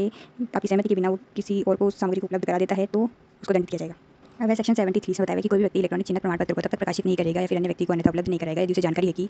वो प्रमाण पत्र है जिसमें सूचीबद्ध जो प्रमाणकर्ता प्राधिकारी है उसने भी उसे जारी नहीं किया है अभी उसे जारी कर दे तब उसको प्रकाशित किया जा सकता है। अभी उसने जारी नहीं किया है तो आप उसको प्रकाशित नहीं कर सकते और दूसरे प्रमाण पत्र में जो सूचीबद्ध हस्ताक्षर करता है उसने भी उसे स्वीकार नहीं किया है तो प्राधिकारी जो है उस प्रमाण पत्र को बनाता है फिर हस्ताक्षर करता है उसको स्वीकार करता है तब जाकर उसको प्रकाशित किया जाता है तो जब तक स्वीकार नहीं किया जाता उसको प्रकाशित नहीं किया जा सकता। और मान लो कि स्वीकार भी कर दिया गया है प्रमाण पत्र बन गया है लेकिन अगर उस प्रमाण पत्र को प्रतिसंहत या फिर निलंबित कर दिया जाता है तब उसके बाद आप उसको प्रकाशित नहीं कर सकते किसी को उपलब्ध नहीं करवा सकते हो मतलब जैसे निलंबन या फिर प्रतिसंहरण के दौरान आप इलेक्ट्रॉनिक चिन्ह लगा नहीं सकते हो किसी अन्य व्यक्ति को दे नहीं सकते हो लेकिन जब तक कि ऐसा प्रकाशन ऐसे निलंबन या फिर प्रतिसंहरण के पूर्व सचित इलेक्ट्रॉनिक चिन्ह के सत्यापन के प्रयोजन के नाम की अगर इसे निलंबन या प्रतिसंहरण से पहले ही कोई इलेक्ट्रॉनिक चिन्ह का आपने लगा दिया है तो उसका सत्यापन आपको करना पड़ेगा लोक पंजी से तो जब उसके लिए अगर प्रकाशित किया जा रहा है तो तब तो सही है लेकिन इसके बाद आप उसको प्रकाशित नहीं करोगे। अब धारा 2 में बताया कि अगर ऐसा व्यक्ति इसका उल्लंघन करेगा तो उसको कारावास से जिसकी अवधि 2 वर्ष तक की हो सकेगी या जुर्माने से जो कि 1 लाख रुपए तक हो सकेगा तो दोनों से दंडित किया जाएगा। अब है सेक्शन 74 जो कोई भी कपटपूर्व या फिर विधि विरुद्ध प्रयोजन के लिए कोई इलेक्ट्रॉनिक चिन्ह प्रमाण पत्र या तो जानबूझकर सृजित करेगा मतलब प्रमाण पत्र जानबूझकर सृजित करेगा मतलब बनाएगा या फिर प्रकाशित करेगा या फिर अन्यथा किसी को उपलब्ध कराएगा तो कारावास से जिसकी अवधि 2 वर्ष तक की हो सकेगी या जुर्माने से जो कि 1 लाख रुपए का हो सकेगा तो दोनों से दंडित किया जाएगा। तो प्रमाण पत्र क्या होता है एक प्रूफ होता है कि हाँ जो सिग्नेचर डिजिटली किए जाएंगे वो सही है। तो अगर आप ये गलत प्रमाण पत्र या तो बना रहे हो या फिर प्रकाशित कर रहे हो या फिर उपलब्ध करा रहे हो किसी को तो आपको कारावास आपको दंडित किया जाएगा। अब है सेक्शन 75 तो धारा 2 के उपबंधों के अधीन रहते हुए इस अधिनियम के उपबंध किसी व्यक्ति द्वारा भारत के बाहर किए गए किसी अपराध या उल्लंघन को भी उसकी राष्ट्रीयता पर विचार किए बिना लागू होंगे। अब धारा 2 में बताया कि कब बाहर वाले व्यक्ति को भी अपराध या उल्लंघन के लिए दायी ठहराया जाएगा यदि उसका जो कार्य आचरण है जिससे ये अपराध या उल्लंघन होता है वो भारत में अवस्थित कोई कंप्यूटर प्रणाली या फिर नेटवर्क अंतर्मिलित हो। तब यदि उस कार्य आचरण में जिससे कि वो अपराध या उल्लंघन होता है कोई भारत में अवस्थित कंप्यूटर प्रणाली या फिर कंप्यूटर नेटवर्क अंतर्मिलित है तो व्यक्ति अगर बाहर भी है तो उसको भी दायी ठहराया जाएगा भले ही वो कोई विदेशी क्यों ना हो उसके कार्य का इफेक्ट तो भारत में आ रहा है। अब सेक्शन 76 में किसी भी कंप्यूटर उपकरण को अभिलेख करने की शक्ति दी गई है कि ऐसा कोई भी कंप्यूटर प्रणाली फ्लॉपी कॉम्पैक्ट डिस्क टेप चालन या फिर इससे संबंधित कोई अन्य साधन जिसकी बाबत इस अधिनियम या इसके द्वारा बनाए गए नियमों या आदेशों या बनाए गए विनियमों में किसी उपबंध का उल्लंघन किया गया है तो उसको अभिलेख कर लिया जाएगा मतलब कि जब्त कर लिया जाएगा। परंतु अगर ऐसे अधिग्रहण का निर्णय करने वाले न्यायालय को अगर कोई व्यक्ति ये समाधान करा देता है और ये सिद्ध कर देता है कि जिस व्यक्ति के कब्जे और शक्ति और नियंत्रण में ऐसा कोई उपकरण है मतलब कि जिस व्यक्ति का ऐसा उपकरण है वो इस अधिनियम के किसी भी उल्लंघन के लिए उत्तरदायी नहीं है तो वो न्यायालय जो है जिस व्यक्ति ने इस उपबंधों का उल्लंघन किया है उसके विरुद्ध इस अधिनियम द्वारा प्राधिकृत ऐसा अन्य कोई आदेश कर सकेगा। तो वहाँ वो न्यायालय इस उपकरणों के अभिग्रहण की जब्ती का आदेश करने की बजाय जिस व्यक्ति ने इस उपबंधों का उल्लंघन किया है उस व्यक्ति के विरुद्ध इस अधिनियम द्वारा प्राधिकृत कोई अन्य आदेश दे सकेगा। लेकिन मान लो कि कोई भी उपकरण मेरा था मेरे नियंत्रण में था मेरे कब्जे में था और उस उपकरण को जब्त किया जा रहा है जबकि मैंने ऐसा कोई उल्लंघन नहीं किया है किसी और व्यक्ति ने उल्लंघन किया है तो जो न्यायालय है अगर उसको समाधान हो जाता है तो मेरे उपकरण को जब्त करने की बजाय वो जिस व्यक्ति ने उल्लंघन किया है उसके विरुद्ध आदेश पारित करेगा। अब सेक्शन 77 में बताया हुआ है कि अगर इस अधिनियम के अधीन कोई प्रतिकर शास्ति या फिर जब्ती हो गई है तो इसका मतलब ये नहीं है कि अन्य कोई विधि के अधीन वो किसी प्रतिकर या किसी अन्य शास्ति या दंड से उसको निवारित नहीं करेगा मतलब कि अन्य दंड भी उसको दिया जा सकता है इस अधिनियम के दिए हुए दंड के अलावा। अब सेक्शन 77 ए में बताया हुआ है कि सक्षम अधिकारिता वाला न्यायालय जो है उन अपराधों का शमन कर सकेगा जो कि आजीवन कारावास या फिर 3 वर्ष से अधिक अवधि के कारावास से दंडनीय नहीं है कि 3 वर्ष से कम की अवधि का जो भी कारावास का दंड है उसको शमन किया जा सकता है। परंतु ऐसे अपराध का शमन किया जाएगा जिसमें कि अपराधी को पूर्व दोषसिद्धि के कारण या तो वर्धित दंड या फिर विभिन्न प्रकार के दंड के लिए दायी ठहराया जा सकता है। अब दूसरा परंतु कि ऐसे अपराध का शमन भी नहीं होगा जो कि देश की सामाजिक आर्थिक स्थिति को प्रभावित करता है या फिर 18 वर्ष से कम आयु के किसी बालक या फिर स्त्री के विरुद्ध किया गया है। अब 2 बताया हुआ है कि जिस भी न्यायालय के समक्ष अपराध का विचारण लंबित है उसके समक्ष अभियुक्त आवेदन फाइल कर सकेगा शमन का और दंड प्रक्रिया संहिता 1973 की धारा 265 और 265 के उपबंध लागू होंगे 265 और 265 वह 77 बीच में बताया दंड प्रक्रिया संहिता 1973 में किसी बात पे होते हुए 3 वर्ष और से अधिक के जो कारावास से दंडनीय अपराध है वो संज्ञेय होंगे और 3 वर्ष तक के जो कारावास के दंडनीय अपराध है वो जमानती होंगे क्योंकि 3 वर्ष तक जिसमें दंड दिया हुआ है वो तो जमानती है लेकिन 3 वर्ष से ऊपर के जो भी कारावास से दंडनीय है वो संज्ञेय है। अब सेक्शन 78 में बताया कि दंड प्रक्रिया संहिता 1973 में अंतर्विषय की बात होते हुए भी जो अन्वेषण करेगा पुलिस अधिकारी वो निरीक्षक की पक्ति से नीचे का नहीं होगा। 10 वाली जो सिविल कार्रवाई है वो भी शमनीय है और चैप्टर 11 वाले अपराध भी शमनीय है लेकिन कुछ लिमिटेशन उसकी। अब चैप्टर 12 कतिपय मामलों में मध्यवर्ती का दायी ना होना। तो सेक्शन 79 में बताया है कि तत्सम प्रवर्त विधि में अंतर्विषय की बातें होते हुए भी लेकिन उधार 2 और 3 के उपबंधों के अधीन रहते हुए मध्यवर्ती उसको उपलब्ध कराई गई या पारित की गई किसी अन्य व्यक्ति की सूचना डाटा या सूचना संपर्क के लिए दायी नहीं होगा। मतलब कि कोई भी व्यक्ति किसी प्लेटफॉर्म को यूज़ करके या तो कोई ऐसी ऑफेंसिव सूचना वगैरह रख रहा है या फिर भेज रहा है जैसे व्हाट्सएप या सोशल मीडिया को यूज़ करते हुए तो उस सूचनाओं के लिए मध्यवर्ती मतलब कि जो प्लेटफॉर्म है वो जिम्मेदार नहीं है क्योंकि उसने थोड़ा ये सूचना बनाई है उसका काम है उसको पारित करना और अपनी सर्विस देना। अभी आपत्तिजनक सूचनाएं तो जो भेज रहे हैं उसने की तो ऑफेंस उसने किया है तो मध्यवर्ती दायी नहीं उसके लिए। तो धारा 2 में ये बताया हुआ है कि धारा 1 के बंद तभी लागू होंगे जबकि मध्यवर्ती का जो कृत्य है वो किसी संसूचना प्रणाली तक पहुंच उपलब्ध कराने तक ही सीमित है। मतलब कि उनका काम सिर्फ यही है कि वो आपको एक प्रणाली दे दे, मतलब अपनी सर्विस दे रहा है कि आप अपनी सूचना को इधर-उधर कर सकते हो या फिर किसी सूचना को स्टोर कर सकते हो, अपनी बस प्रणाली दे रहा है आपको, जिस पर कि अन्य व्यक्ति द्वारा उपलब्ध कराई गई सूचना पारित की जाती है या फिर अस्थायी रूप से भंडारित की जाती है या फिर परपोषित की जाती है। और दूसरा है कि वो मध्यवर्ती ना तो ऐसे पारेषण को आरंभ करता है, मतलब कि कोई मैसेज उसने आरंभ नहीं किया भेजना, और ना ही उस पारेषण का कौन अधिकारी होगा उसको चयन करता है, मतलब कि किस तक वो सूचना पहुंचेगी इसका चयन भी मध्यवर्ती नहीं कर रहा है। और तीसरा है कि पारेषण में अंतर्विष्ट जो सूचना का चयन या फिर रूपांतरण भी वो नहीं कर रहा है, मतलब कि सारा कंट्रोल पारेषण करने वाले व्यक्ति का ही है। वही चूज करा कि कौन सी सूचना उसको भेजनी है और वही रूपांतरित कर सकता है, मतलब कि मध्यवर्ती का उस पर कोई कंट्रोल नहीं सूचना पर। और तीसरा है कि मध्यवर्ती इस अधिनियम के अधीन जो अपने कर्तव्य का निर्वहन करते समय समय तत्परता का अनुपालन कर रहा है और जो उसके मार्गदर्शक सिद्धांत है उनका भी अनुपालन कर रहा है, जो कि केंद्रीय सरकार भी कर रही है। लेकिन धारा 3 में ये बताया हुआ है कि धारा 1 के बंद लागू नहीं होगा कि मध्यवर्ती दायी होगा कि कौन-कौन से मामलों में। पहला तो अगर उस मध्यवर्ती ने कोई विधिविरुद्ध कार्य करने का षड्यंत्र दुष्प्रेरण किया है या फिर उसमें सहायता की है या उसके लिए प्रेरित किया है, चाहे धमकी द्वारा या वचन द्वारा या फिर अन्यथा, मतलब किसी कार्य में वो मध्यवर्ती खुद इन्वॉल्व हो रहा है। और दूसरा है कि जैसे ही उस मध्यवर्ती को जानकारी प्राप्त हो जाती है या फिर समुचित सरकार या फिर उसका कोई अधिकरण यदि सूचित करता है उस मध्यवर्ती को कि जो उस मध्यवर्ती द्वारा नियंत्रित कोई कंप्यूटर संसाधन है उसमें खुद में ऐसी कोई सूचना विद्यमान है या फिर उससे संबंधित किसी सूचना डाटा या फिर संसूचना संपर्क का उपयोग विधि विरुद्ध कार्य के लिए किया जा रहा है, तो जैसे उसको ऐसी जानकारी मिली तो मध्यवर्ती को क्या करना चाहिए था कि वो जो साक्ष्य को दूषित किए बिना उस संसाधन पर जो सामग्री है उस तक पहुंच को अविलंब हटा दे या फिर उसको निर्योग्य बना दे, और अगर वैसा करने में असफल रहता है तो वो भी उत्तरदायी होगा। अब स्पष्टीकरण में बताया हुआ है कि अन्य व्यक्ति सूचना क्या होता है। तो किसी मध्यवर्ती को मध्यवर्ती की हैसियत से अगर कोई सूचना ऐसे प्राप्त होती है तो वो अन्य व्यक्ति सूचना होती है। कि आपने कोई विधि विरुद्ध सूचना व्हाट्सएप के थ्रू भेजी, तो व्हाट्सएप पे आपकी वो सूचना पता चली उसको, तो वो व्हाट्सएप वाले को जो है वो मध्यवर्ती है उसकी हैसियत में वो सूचना मिली उसको, तो वो जो सूचना है वो उसके लिए अन्य व्यक्ति सूचना है। तो अपन जो एक दूसरे बातें करते हैं उसके लिए तो उस मध्यवर्ती की हैसियत में होती है। लेकिन अगर मान लो कि व्हाट्सएप का खुद की अब एक मतलब व्हाट्सएप वाले खुद अब अपन को कोई सूचना देते हैं, उसमें अगर वो खुद कोई दुष्प्रेरण धमकी वगैरह दे रहे हैं या तो वो पॉलिसी वगैरह बताते हैं ना कि ये वर्जन आ गया है, आपको अब ये सुविधा उपलब्ध कराई जा रही है, तो उस मैसेज में अगर वो व्हाट्सएप वाले खुद आपको ऐसी कोई धमकी वगैरह दे रहे हैं तो वो अन्य व्यक्ति सूचना नहीं है, वो आप लोग के बीच में की बात है, तो वो मध्यवर्ती भी जिम्मेदार होगा ऐसी सूचनाओं के लिए। अब है अध्याय 12 का इलेक्ट्रॉनिक साक्ष्य परीक्षक की सेक्शन 79 ए में बताया है कि केंद्र सरकार किसी न्यायालय या फिर अन्य प्राधिकारी के समक्ष इलेक्ट्रॉनिक रूप से जो साक्ष्य हैं उनके बारे में विशेषज्ञ राय उपलब्ध कराने के प्रयोजन के लिए राजपत्र में अधिसूचना द्वारा केंद्र सरकार या फिर राज्य सरकार के किसी विभाग के किसी निकाय या अभिकरण को इलेक्ट्रॉनिक साक्ष्य के परीक्षक के रूप में विनिर्दिष्ट कर सकेगी। अब स्पष्टीकरण में बताया कि इलेक्ट्रॉनिक रूप में साक्ष्य होते क्या हैं, तो जो कि प्रमाणक मूल्य की कोई भी सूचना जो कि इलेक्ट्रॉनिक के रूप में भंडारित या पारित की जा रही है, और इसके अंदर कंप्यूटर साक्ष्य, अंकीय दृश्य, अंकीय श्रव्य, सेलफोन, अंकीय फैक्स मशीन भी है। मतलब आपके सेलफोन में अगर कोई भी सूचना वगैरह है तो उसको सेलफोन पर ले जाके भी आप साक्ष्य में दिखा सकते हो, लेकिन इन सबसे संबंधित अगर किसी विशेषज्ञ की राय चाहिए तो इसके लिए एक परीक्षक नियुक्त करेगी सरकार, केंद्रीय सरकार। अब अध्याय 13 प्रक्रिया, जिसमें सेक्शन 80 है, इसमें बताया हुआ है कि जो दंड प्रक्रिया संहिता में किसी बात के होते हुए भी पुलिस अधिकारी जो कि निरीक्षक की पद से नीचे का नहीं होगा या फिर केंद्र सरकार या राज्य सरकार का कोई भी अधिकारी जो प्राधिकृत है किसी सार्वजनिक स्थान में प्रवेश कर सकेगा, उसकी तलाशी ले सकेगा, और कोई व्यक्ति है जो अगर वहाँ जो कोई व्यक्ति पाया जाता है उसको बिना वारंट के गिरफ्तार कर सकेगा अगर जो युक्तियुक्त रूप से संदिग्ध व्यक्ति है या जिसने इस अधिनियम के अधीन कोई अपराध किया है या फिर कर रहा है या करने वाला है। अब स्पष्टीकरण में बताया हुआ है कि सार्वजनिक स्थान जो पद है इसमें कोई भी सार्वजनिक वाहन, कोई होटल, कोई दुकान या अन्य कोई भी स्थान है जो कि जनता द्वारा उपयोग के लिए आशित है या फिर जनता की वहाँ पहुँच है। अब धारा 2 में बताया हुआ है कि अगर धारा 1 के अधीन पुलिस अधिकारी से बिना किसी अधिकारी द्वारा गिरफ्तारी की जा रही है तो ऐसा अधिकारी बिना किसी अनावश्यक विलंब के गिरफ्तार किए हुए व्यक्ति को अधिकारिता रखने वाले मजिस्ट्रेट के समक्ष या फिर पुलिस थाने के भाषा अधिकारी के समक्ष ले जाएगा। अब धारा 3 में बताया हुआ है कि दंड प्रक्रिया संहिता में तहत जो बंद है इस धारा के अधीन किए गए किसी प्रवेश, तलाशी या गिरफ्तारी को जहाँ तक हो सके लागू होंगे। अब सेक्शन 81 में ओवरराइडिंग इफेक्ट बताया हुआ है इस अधिनियम का, मतलब इस अधिनियम के उपबंध जो है प्रवर्तन अन्य विधि से में अगर कोई असंगत बात है तो उसके होते हुए भी प्रभावी होंगे, मतलब कि विधि में मतलब कि यह अधिनियम बाकी विधियों से ऊपर रहेगा। लेकिन परंतु बताया हुआ है कि इस अधिनियम में अंतर्विषय किसी भी बात के होते हुए भी कोई व्यक्ति जो है प्रतिलिपि अधिकार अधिनियम 1957 या पेटेंट अधिनियम 1970 में के अधीन जो प्रदत्त उसके अधिकार है उसका प्रयोग करने से निबंधित नहीं किया जाएगा। अब सेक्शन 81 ए इसमें बताया हुआ है कि इस अधिनियम के जो उपबंध है वो इलेक्ट्रॉनिक चेकों और संक्षेपित चेकों या फिर को उन उपांतरों और संशोधनों के अधीन जो कि केंद्रीय सरकार और भारतीय रिजर्व बैंक परामर्श राजपत्र में अधिसूचित करे लागू होंगे। तो इस अधिनियम के उपबंध जो प्रक्रिया लिखित अधिनियम 1881 के प्रयोजन को कार्यान्वित करने के लिए आवश्यक है वो इलेक्ट्रॉनिक चेक और संक्षेपित चेकों पर लागू होंगे, ऐसे उपांतरों और संशोधनों के अधीन जो कि केंद्रीय सरकार और भारतीय रिजर्व बैंक के परामर्श से राजपत्र में अधिसूचित की जाए। उधर 2 में बताया हुआ है कि जो अधिसूचना जारी की जाएगी केंद्र सरकार द्वारा वो संसद के समक्ष रखी जाएगी 30 दिन के लिए, और अगर संसद उस अधिसूचना को जारी नहीं रखना चाहती है तो वो निष्प्रभावी हो जाएंगे, अगर रूपांतरित करना चाहती है तो वो रूपांतरित रूप में प्रभावी हो जाएंगे। लेकिन अगर ऐसा करने से पहले जो भी कार्य किए गए हैं उस अधिसूचना के अनुसार तो उस पर उसकी विधिमान्यता पर कोई प्रतिकूल प्रभाव नहीं पड़ेगा। अब स्पष्टीकरण बताया कि इलेक्ट्रॉनिक चेक और संक्षेपित चेक का मतलब क्या होगा, जो कि प्रक्रिया में लिखित अधिनियम की धारा 6 में बताया हुआ है। सेक्शन 82 में बताया है कि नियंत्रक, उपनियंत्रक और सहायक नियंत्रक जो होंगे वो भारतीय दंड संहिता की धारा 21 के अंतर्गत लोक सेवक होंगे। बीएनएस की धारा 2 की 28वीं परिभाषा लोक सेवक की है। अब सेक्शन 83 में बताया है कि केंद्र सरकार राज्य सरकार को इस अधिनियम के कोई उपबंध है जो राज्य में निष्पादित किए जाने हैं तो उसके लिए निर्देश दे सकेगी। 84 में बताया हुआ है कि केंद्र सरकार राज्य सरकार नियंत्रक या उसकी ओर से कार्य करने वाले किसी व्यक्ति और न्याय निर्णय अधिकारी के विरुद्ध कोई भी वाद, अभियोजन या अन्य विधिक कार्यवाही नहीं की जाएगी अगर वो इस अधिनियम के अनुसरण में सद्भावपूर्वक कोई कार्य कर रहे हैं तो। सेक्शन 84 ए में बताया है कि केंद्रीय सरकार इलेक्ट्रॉनिक माध्यम के सुरक्षित उपयोग और ई गवर्नेंस और ई कॉमर्स के संवर्धन के लिए गूढ़ लेखन के ढंग या पद्धतियों को विकसित कर सकेगी। सेक्शन 84 बी में बताया हुआ है कि अगर कोई व्यक्ति किसी अपराध का दुष्प्रेरण करता है और वो दुष्प्रेरित कार्य दुष्प्रेरण के परिणाम स्वरूप हो जाता है और ऐसे दुष्प्रेरण के लिए कोई दंड इस अधिनियम में व्यक्त नहीं है तो इस अधिनियम के लिए जो अपराध के लिए उपबंधित दंड है वही दिया जाएगा। स्पष्टीकरण में बताया हुआ है कि कोई भी अपराध दुष्प्रेरण के परिणाम स्वरूप हुआ कब कहा जाता है, जबकि वो सब शहर के परिणाम स्वरूप या फिर षड्यंत्र यंत्र के अनुसरण में या फिर जिस सहायता दी जा रही है उस सहायता से कर दिया जाता है तो उसको कहा जाता है कि दुष्प्रेरण का गठन होता है। इसकी सहायता से किया जाता है जिससे कि दुष्प्रेरण का गठन होता है, मतलब अब उकसाकर षड्यंत्र कर या फिर सहायता कर किसी को दुष्प्रेरित करे और इस दुष्प्रेरण के परिणाम स्वरूप कोई अपराध कर देता है तो वो दुष्प्रेरण का परिणाम स्वरूप यह कार्य कर देता है। फिर सेक्शन 84C इसमें बताया हुआ है कि इस अधिनियम के द्वारा दंडनीय किसी अपराध का अगर कोई प्रयत्न करता है या फिर उस अपराध प्रयत्न करता है और ऐसे प्रयत्न में अपराध करने की दिशा में कोई कार्य करता है और ऐसे प्रयत्न के लिए कोई दंड का स्पष्ट उपबंध इस अधिनियम में नहीं किया हुआ है तो वो ऐसे भारतीय कारावास से जिसकी अवधि उस अपराध के लिए उपबंधित कारावास की अधिकतम अवधि की आधी होगी या फिर जुर्माने से जो उस अपराध के लिए उपबंधित है या फिर दोनों से दंडित किया जाएगा। अब सेक्शन 85 में बताया हुआ है कि अगर कोई कंपनी इस अधिनियम के किसी उपबंध का उल्लंघन कर देती है तो प्रत्येक ऐसा व्यक्ति जो उस उल्लंघन किए जाने के समय उस कंपनी के कारोबार के संचालन के लिए कंपनी का पार्षद था और उसके प्रति उत्तरदायी था वो और उसके साथ ही वह कंपनी ऐसे उल्लंघन के लिए दोषी समझे जाएंगे, उनके विरुद्ध कार्रवाई की जाएगी, उन्हें दंडित किया जाएगा। परंतु में बताया हुआ है कि अवधारणा किसी ऐसे व्यक्ति को दंडित नहीं करेगी जो कि ये साबित कर दे कि उल्लंघन उसकी जानकारी के बिना हुआ है या फिर उसने उस उल्लंघन को निवारित करने के लिए समय तत्परता बरती थी। उदाहरण दो में बताया हुआ है कि उदाहरण एक में किसी बात की होती है अगर किसी स्पेसिफिक व्यक्ति का नाम बताया जाता है कि इसकी अपेक्षा से कोई कार्य, जैसे कि मान लो कि जो इस अधिनियम का उल्लंघन है ये साबित किया जाता है कि कंपनी के किसी निदेशक, प्रबंधक, सचिव या अन्य अधिकारी की सहमति या अनुकूलता से हुआ है या फिर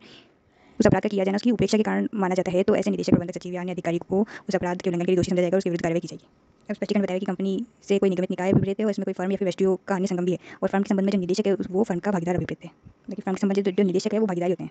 अब सेक्शन 86 में बताया हुआ है कि जो केंद्रीय सरकार है वो अगर इस अधिनियम के बंधों को पार करने में कोई कठिनाई उत्पन्न हो रही है तो आदेश द्वारा बंद कर सकेगी जो कि इस अधिनियम के बंधों से असंगत ना हो और कठिनाई को दूर कर सकेगी, परंतु ये काम इस अधिनियम के प्रारंभ के 2 वर्ष की अवधि की समाप्ति के पश्चात नहीं किया जाएगा। उधर 2 में बताया कि ऐसा आदेश किए जाने के पश्चात संसद में रखा जाएगा प्रत्येक सदन में। अब सेक्शन 87 की धारा 1 में तो केंद्रीय सरकार को इस अधिनियम के उपबंधों को क्रियान्वित करने के लिए राजपत्र और इलेक्ट्रॉनिक राजपत्र में अधिसूचना द्वारा नियम बनाने की शक्ति दी हुई है। उधर 2 में बताया है कि जहाँ भी इस अधिनियम में विहित किया गया बताया है वहाँ पे उस मामलों में केंद्रीय सरकार नियम बनाएगी। और उधर 3 में बताया है कि धारा 70 की धारा 1 के अधीन जो केंद्रीय सरकार द्वारा निकाली गई अधिसूचना उसके बनाए हुए नियम है। धारा 70 में क्या है, राष्ट्रीय नोडल अभिकरण की स्थापना करेगी केंद्रीय सरकार, तो जो बनाएगी अधिसूचित करके उसको यथाशीघ्र संसद के दोनों सदनों के समक्ष रखना होगा वैसे 30 दिन के लिए। और जैसे ये 30 दिन खत्म होने के उस सत्र का खत्म होने से पहले अगर निर्धारित किया जाता है कि जो अधिसूचना है वो नहीं निकाली जानी चाहिए थी तो अगर नियम जो है वो नहीं बनाने चाहिए थे तो वो उसके बाद से निष्प्रभावी हो जाएंगे और अगर ये निर्धारित करते हैं कि इनमें कोई परिवर्तन किया जाना चाहिए तो वो परिवर्तित रूप में लागू हो जाएंगे, लेकिन इससे पहले अगर इन नियमों या फिर अधिसूचना के अधीन कोई कार्य किया जाएगा तो उस पर विधि मान्यता पर कोई प्रभाव पड़ेगा। अब सेक्शन 88 में बताया हुआ है कि इस अधिनियम के प्रारंभ होने के पश्चात शीघ्र केंद्रीय सरकार एक समिति का गठन करेगी जिसको कि साइबर विनियमन सलाहकार समिति कहा जाएगा और इसके दूसरा बताया कि कौन-कौन होंगे इसमें। उस समिति में एक अध्यक्ष होगा और उनकी संख्या में अन्य शासकीय और अशासकीय सदस्य होंगे जिनका कि मुख्य रूप से प्रभावित हितों का प्रतिनिधित्व करते हों और उन्हें विषय वस्तु का विशेष ज्ञान हो जो कि केंद्रीय सरकार ठीक समझे। प्रमाणकर्ता, प्राधिकारी, उपयोगकर्ताओं और सेवा प्रदाताओं और आम जनता जिनका भी प्रभावित होता है इनका प्रतिनिधित्व करने वाले सदस्य होंगे और उनको विषय वस्तु का ज्ञान भी होना चाहिए जो कि केंद्रीय सरकार ठीक समझे। उदाहरण 3 में बताया हुआ है कि समिति का कार्य क्या होगा, तो केंद्रीय सरकार या तो साधारणतया किन्हीं नियमों के संबंध में या फिर अधिनियम से संबंधित किसी अन्य प्रयोजन के लिए सलाह देगी और साथ में नियंत्रक को इस अधिनियम के अधीन जो बनाने विनियम उनको बनाने में सलाह देगी। उदाहरण बताया कि जो शासकीय सदस्य होंगे उनको यात्रा और अन्य भत्ते संदर्भ किए जाएंगे जो केंद्रीय सरकार नियम बनाए। अब सेक्शन 89 में नियंत्रक की शक्ति बताई हुई है नियम बनाने की, तो साइबर विनियमन सलाहकार समिति के परामर्श के पश्चात और केंद्रीय सरकार के पूर्व अनुमोदन से राजपत्र में अधिसूचना द्वारा इस अधिनियम के क्रियान्वित करने के लिए नियंत्रक नियम बना सकेगा। अब दोनों बताया कि जो इस अधिनियम में बताया हुआ नियम बनाने हैं उसको उस पर बनाई गई, तो पहला तो है कि प्रमाणकर्ता प्राधिकारी के प्रकटन अभिलेख से युक्त डाटा संचय को अनुरक्षण से संबंधित सारे जो प्रमाणकर्ता प्राधिकारी होंगे उनकी लिस्ट बनानी है तो उससे संबंधित अनुरक्षण कैसे किया जाएगा उसके नियम बनाएगा। विदेशी प्रमाणकर्ता प्राधिकारी को मान्यता कैसे प्रदान की जाएगी उसके नियम बनाएगा। शर्तें होंगी, निबंधन होंगे। प्रमाणकर्ता प्राधिकारी को अनुज्ञप्ति अनुदान करने के लिए क्या शर्तें और निबंधन होंगे। प्रमाणकर्ता प्राधिकारी कौन कौन से मानकों का पालन करेगा। वो रीति जिसमें कि उपयोगकर्ता की अगर प्राइवेट कुंजी गोपनीय नहीं रहेगी तो उसकी सूचना वो प्रमाणकर्ता प्राधिकारी को कैसे देगा। उदाहरण में वैसे वही रीति बताई कि अगर ये विनियम बन जाएंगे तो इनको भी संसद के दोनों सदनों के समक्ष यथाशीघ्र 30 दिन के लिए रखा जाएगा और वो जैसे विनिश्चय कर रहे हैं वैसे परिवर्तन के हिसाब से वो लागू हो जाएंगे। और अगर नहीं बनाने का विनिश्चय करते हैं तो उसको निष्प्रभावी कर दिया जाएगा, लेकिन अगर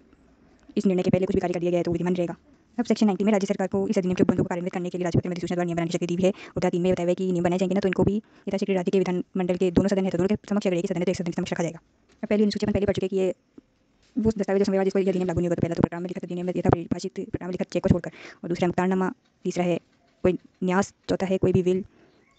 और पांचवा है स्थावर संपत्ति या उस संपत्ति में किसी हित के विक्रय या हस्तांतरण के लिए कोई भी संविदा। इन पर यह अधिनियम लागू नहीं होता। तो चेक को लागू होता है तो मैंने पढ़ा था आपको सेक्शन में। अब IT एक्ट से ना इंडियन एविडेंस एक्ट के section 3, 17, 22A, 34, 35, 39, 59, 65A, 65B, 73A, 90A, 131, 47A, 45A, 85A, 85B और 85C में चेंज आए थे।